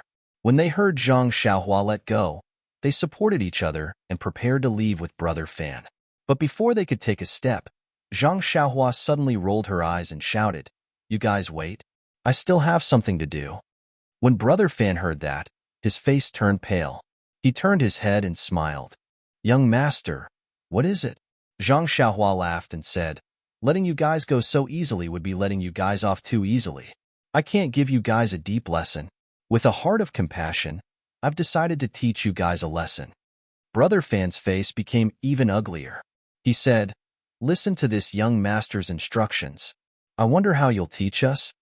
Zhang Xiaohua said, "Since you want to rob me and take my money pouch, I naturally have to pay you back in your own coin. Besides, Sai, your actions have deeply hurt my heart. You have destroyed my beautiful impression of this town. This loss is huge. You have to compensate me for my mental damage. I've decided." Zhang Xiaohua said, "Since you want to rob me and take my money pouch, I'll pay you back in your own coin." Zhang Xiaohua took a deep breath and said, "I've decided to take your money pouches and let you guys have a taste of being robbed." When everyone heard that, they fainted. "If you want to compensate, just say it. Why do you have so many reasons?" Brother Fan naturally didn't dare to say anything. He hurriedly urged his subordinates to take out their small pouches and hand them to Zhang Xiaohua. Zhang Xiaohua didn't mind and took them one by one and put them in her bosom. Finally, Brother Fan carefully handed over his slightly full pouch. Zhang Xiaohua weighed it up and down and said, "It's not that heavy. It seems your business isn't good." Brother Fan smiled and said, "This young master is joking. It's a small business to begin with. It can only be fun, but not rich." Zhang Xiaohua smiled and said, "You really don't have anything in your bosom?" Brother Fan smiled and said, "I really don't have anything." Finished speaking, he rubbed his bosom to show that he wasn't lying. However, his hands suddenly stopped moving. He awkwardly took out a palm-sized light green jade pendant and handed it to Zhang Xiaohua. He said, I forgot. I still have this thing in my bosom." Zhang Xiaohua asked curiously, "Where did this come from? How could you forget?" Brother Fan said embarrassedly, "I took this from a rich merchant yesterday. I've already taken it to the town's jade merchant for appraisal. They said it's a worthless fake. I just put it in my bosom. If this young master doesn't mind that it's a fake, please kindly accept it." Zhang Xiaohua didn't stand on ceremony and reached out to take it. She said, "I'll take it even if it's a fake. It's just a lesson to you." Thus, under Zhang Xiaohua's awe-inspiring righteousness, she plundered the 6 or 7 people's money pouches before letting them go. Yuan Chongqing and the others were dumbfounded by Zhang Xiaohua's actions. They didn't know what to say. Zhang Xiaohua's words were good, and he had his reasons too. "You robbed me, so I had to teach you a lesson. Since you want to save people, then I'm not afraid of using strong medicine. Then, you ruffians, I'm sorry. Hand over your money bags. You can treat your own injuries. I'll teach you a lesson, and I hope you can remember this lesson. Zhang Xiaohua put the money pouches and the fake jade pendant into her bosom. Her heart was full, and her eyes curved into crescents. She smiled and said, "Everyone, why are you standing there in a daze? Where do you live? Do you want to go to the galloping carriage company together? Yuan Chongqing and the others came to their senses and said, "No need, no need. We have our own accommodation. Little brother, come with us." Zhang Xiaohua smiled and said, "Then I won't stand on ceremony." After saying that, she followed Yuan Chongqing and the others and walked away, stepping on the snow. Everyone walked by the roadside, not saying a word, as if they hadn't recovered from the shock just now. Zhang Xiaohua didn't mind and asked as she walked, "Big brother Yuan, after talking for so long, I still haven't asked which part of Pingyang City you are from." Yuan Chongqing said, "We are the armed escorts of the Lotus Flower Escort Company in Pingyang City. This year, we went on a long trip and came to this remote town. I reckon we'll be going back in a few days." Lotus Flower Escort Company? Armed escorts? When Zhang Xiaohua heard this, she jumped 3 feet high in surprise, almost scaring everyone. After that, Zhang Xiaohua pulled Yuan Chongqing's hand and asked, "Then, big brother Yuan, do you know someone called Zhang Xiaohu?" Zhang Xiaohu. Yuan Chongqing and the others were surprised and said in unison, "Of course, we know him. He's our leader, Zhang." Zhang Xiaohua suddenly understood. No wonder they said that their leader Zhang was familiar with the 6 complementary fists. Wasn't that Zhang Xiaohu's signature fist technique? Yuan Chongqing asked, "Little brother, do you know our leader Zhang?" Zhang Xiaohua smiled and said, "I don't just know him. I've known him for 13 years. Yuan Chongqing was stunned and said, "What do you mean?" Zhang Xiaohua said, "I'm his biological younger brother. I'm 13 years old this year. Do you think I'm right?" Yuan Chongqing suddenly understood. "Oh, I know. I heard that leader Zhang has a very strong younger brother. What's his name again?" Zhang Xiaohua said, "He's called Zhang Xiaohua. You have to remember such a handsome and mighty name." Yuan Chongqing smiled and said, "Yes, he's called Zhang Xiaohua. He came to the escort agency with leader Zhang last year to apply for a job. I heard that he even lifted 500 kilograms of stone weights. It's a pity that I wasn't there yet. Otherwise, I would definitely recognize you. Little brother, please don't blame me." Zhang Xiaohua smiled and said, "No, no. Look, I look quite similar to second brother." Yuan Chongqing took a closer look and said, "Yes, there are some similarities.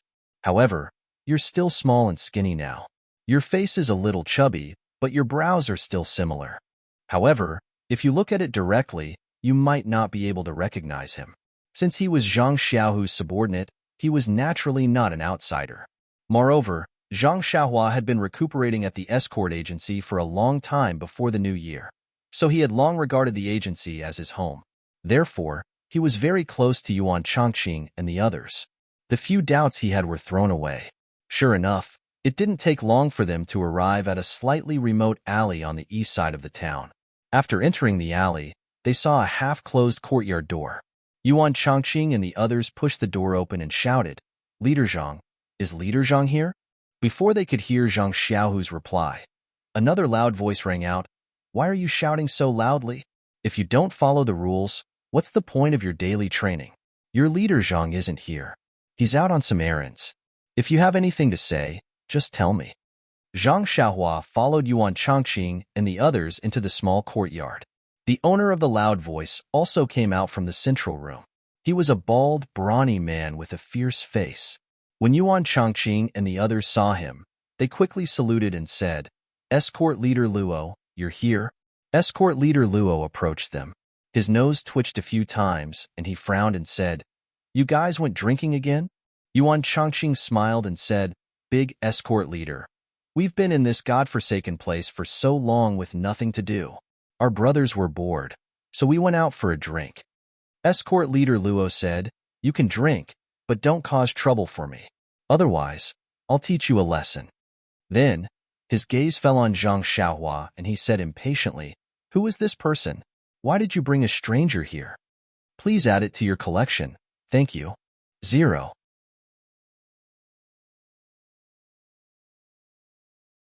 Chapter 138. Seeing the change in Escort Chief Luo's expression, Yuan Chongqing hurriedly explained, "Please don't misunderstand, Escort Chief. This young man is our Chief Shang's younger brother. His name is Zhang Xiaohua. We happened to meet him in town, so we brought him back to let the two brothers meet. Think about it, even if he isn't Chief Shang's younger brother, He's still so young. Since he's from Pingyang City, we can't just let him wander around here alone, right? Escort Chief Luo's expression softened when he heard this. He then asked, "You know him? You know that he's Zhang Xiaohu's younger brother?" Yuan Chongqing smiled apologetically. "You must be joking, Escort Chief. How would I know him? But don't you think this young man looks exactly like our Chief Zhang? What's there to be suspicious about?" Escort Chief Luo looked at Zhang Xiaohua suspiciously for a moment, then patted his bald head and said, "You're Zhang Xiaohua, right? I think I've seen you somewhere before." Zhang Xiaohua smiled. "It's like this, Escort Chief Luo. I was injured before the new year and spent some time recuperating in the escort agency. Perhaps we met during that time." Escort Chief Luo thought for a moment and said with a smile, "Perhaps. The escort agency was quite busy before the new year, and I often went out on missions, so I didn't spend much time in the agency. Perhaps we met once or twice." Then, Escort Chief Luo said to Yuan Chongqing, "Zhang Xiaohu went out to settle some matters and will probably return at night. You can bring this child to his room first." With that, he walked out of the door with his head held high. After Escort Chief Luo had walked far away, Yuan Chongqing stopped smiling and said in a low voice, "Ignore him, Zhang Xiaohua. This person always looks down on us escorts just because he's an escort chief. He's always picky about us. Our Chief Zhang, your second brother, has always argued with him over these trivial matters. Otherwise, why would he pick on you?" Zhang Xiaohua didn't mind. She was a stranger who had suddenly barged in. Naturally, they would interrogate her carefully. If she was let off so easily, how could she still be an escort leader? Seeing that Zhang Xiaohua only smiled, Yuan Chongqing said, "Let's go. I'll take you to Chief Shang's room. You must be tired. Take a rest first and wait for your second brother to come back tonight." With that said, the few of them brought Zhang Xiaohua to a simple and crude room. The door was ajar, but when they pushed the door open and entered, the room was not empty. Yuan Chongqing smiled and said, "This courtyard was temporarily rented by us when we came over during the new year. It's very simple. We'll probably leave in a while, so we didn't add anything." Zhang Xiaohua smiled and said, "This house is similar to the one second brother has at the escort agency." Yuan Chongqing said, "Chief Shang's house is still all right since he's living alone. Chief Shang also likes cleanliness, so of course the house is clean. The few of us are just next door, but together, it's not something that can be described as simply dirty and messy. All right, Zhang Xiaohua, take a rest first. Chief Shang will be back soon. We'll give him a big surprise." Zhang Xiaohua's heart skipped a beat. She said, "Okay, then it's a deal. Don't tell him in advance."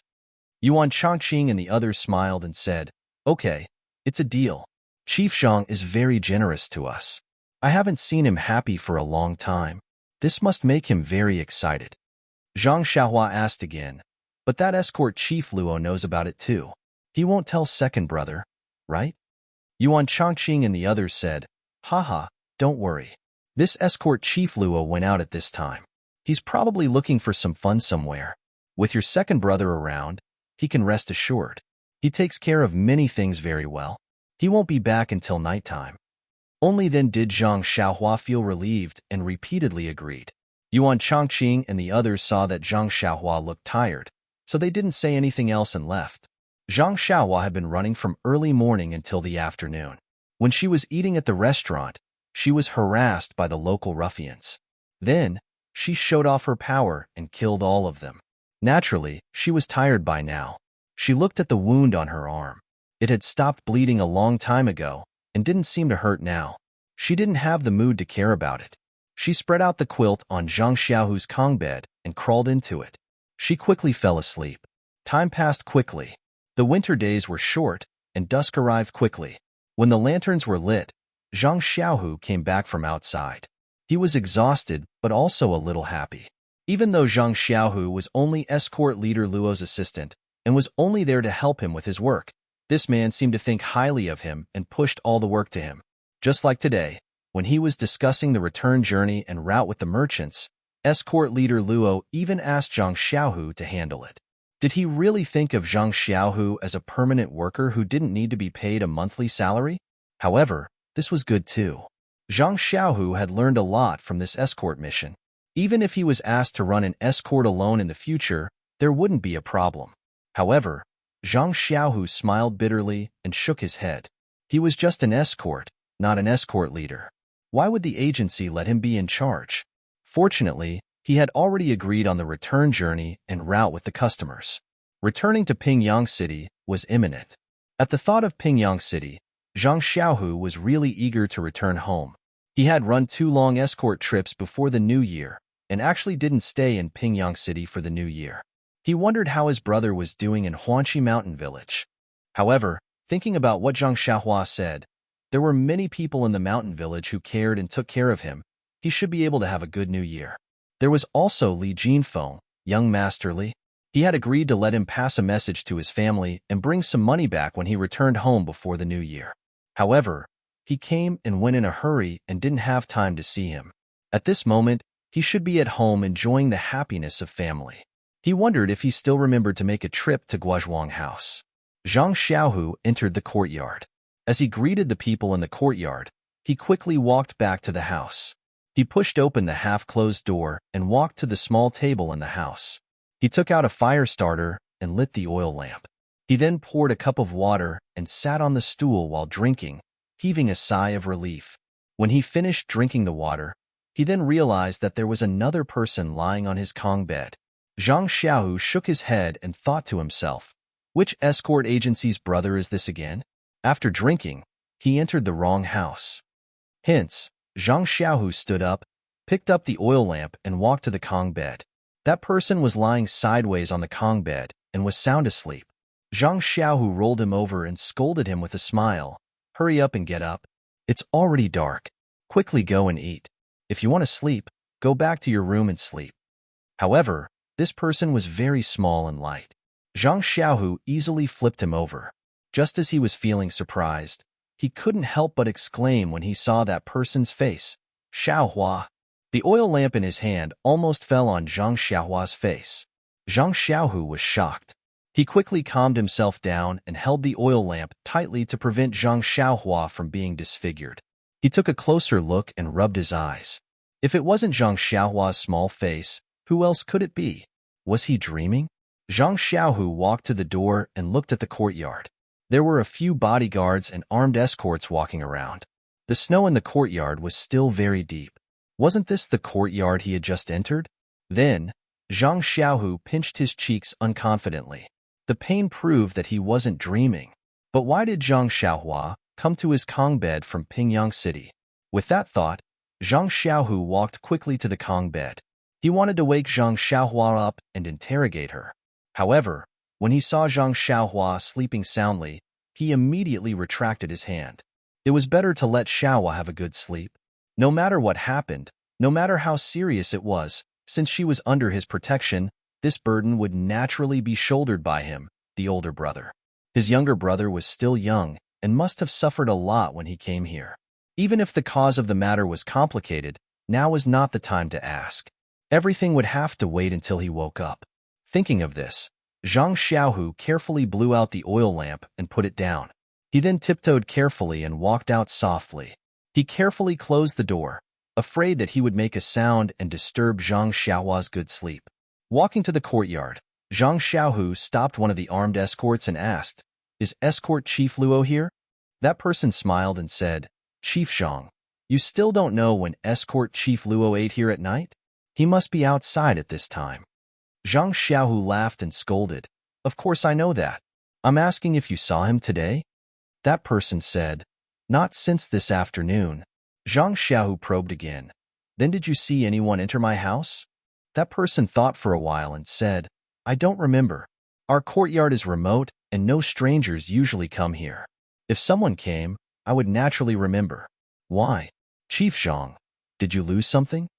Zhang Xiaohu smiled and said, No, I'm just asking." After saying that, he let that person go. Then, he asked a few other armed escorts and they all gave the same answer. Zhang Xiaohu was a little puzzled. Did his younger brother fly here? Moreover, how did he know he was here? Just as he was thinking, he bumped into Yuan Chongqing and a few other armed escorts who were on good terms with him coming back from outside. When Yuan Changqing saw Zhang Xiaohu, he smiled and said, Chief Zhang, did you just come back from outside? Zhang Xiaohu smiled and said, Yes, I just came back. Why did you all go out again? Yuan Changqing said, It's very boring to stay in the courtyard. Why don't we go out? Zhang Xiaohu said, Instead of going out for a stroll, it's better to practice some punches and kicks. Why don't you practice some punches to train your body? Yuan Changqing smiled and said, Chief Zhang, we can't compare to you. Our punches and kicks are just like that. How can we improve? If I were as lucky as you, I would also practice diligently at the martial arts center to learn the inner strength mantras. Zhang Xiaohu said, Opportunities are always given to those who are prepared. If you don't put in the effort, you won't be able to seize the opportunity even if you have it. Yuan Changqing said, All right, Chief Zhang, I know you're good to us.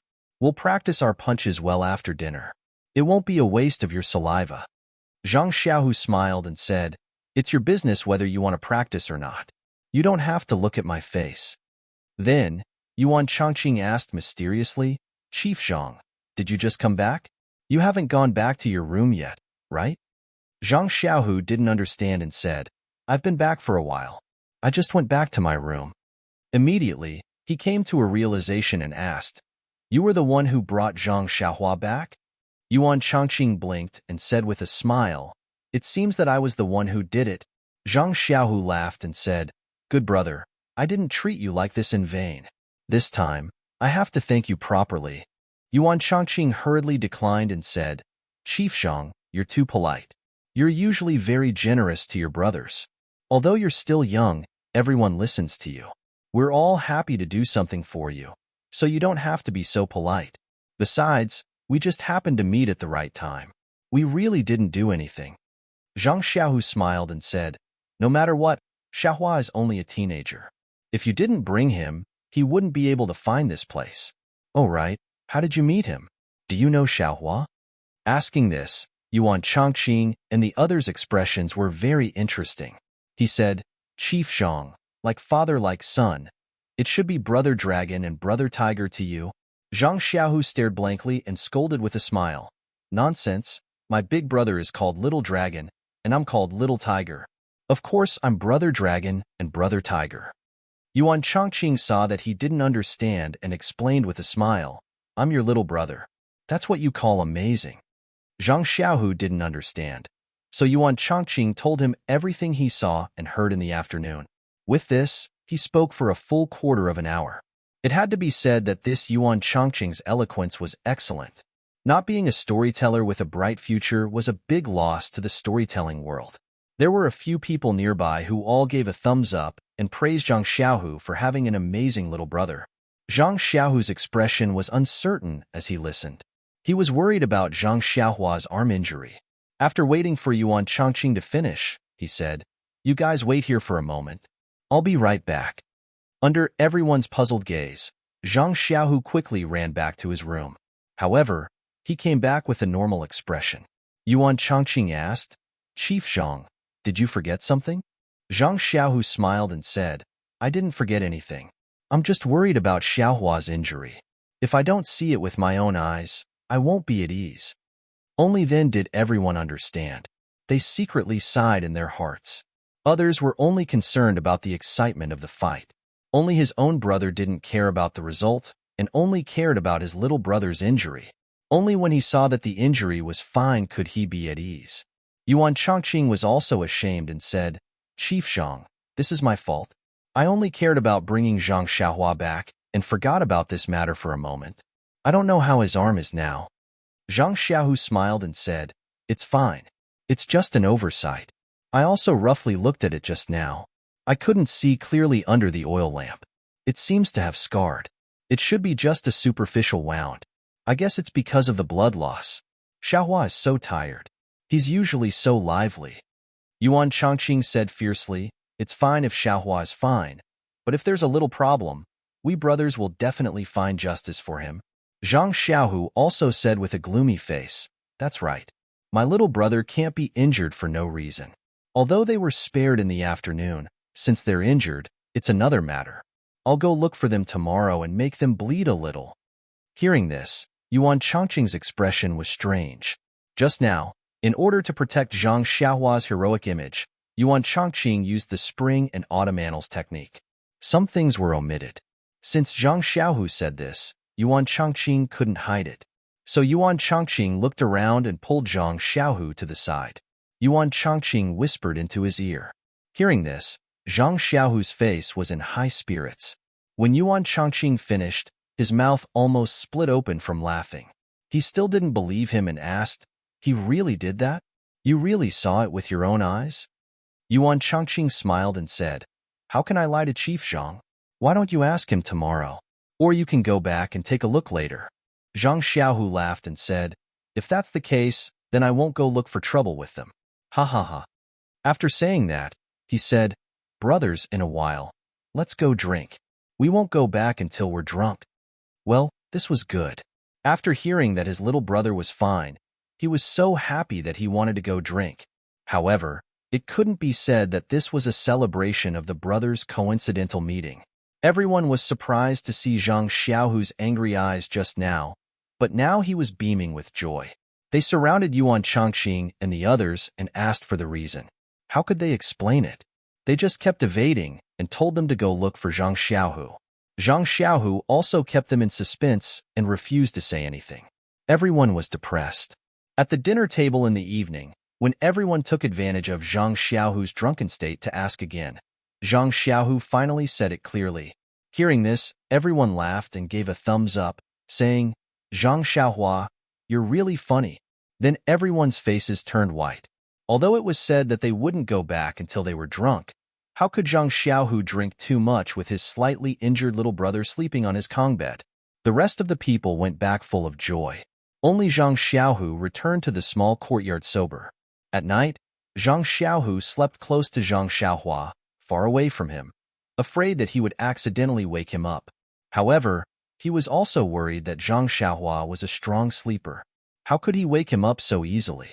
The next day, when Zhang Xiaohua woke up from his flickering dream, the first thing he saw was the second brother he had been thinking about day and night.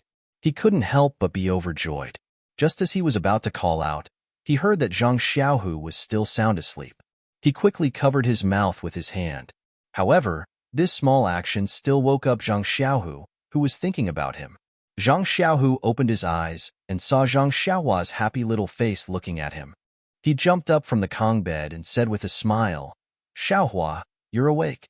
Zhang Xiaohua also smiled and said, "Yes, second brother, I'm awake." Not much was said, but the two were happy. Then, Zhang Xiaohu asked, "You didn't sleep enough. How about you sleep a bit more? It's still early." Zhang Xiaohua said with a smile, "Second brother, as long as I wake up, it'll be hard for me to fall asleep again. Besides, I fell asleep when I came to your room yesterday afternoon. I've slept for so long. Otherwise, I'll be sleepy again." Zhang Xiaohu said, "Okay then, let me take a closer look at the wound on your arm."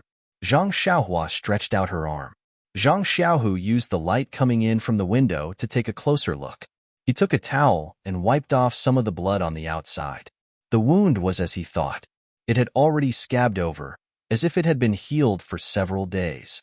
Zhang Xiaohu was completely relieved. Please add it to your collection. Thank you. 0. You're tuning in to the Warrior Lore YouTube channel. Don't forget to subscribe and join us on this journey to catch the most captivating stories.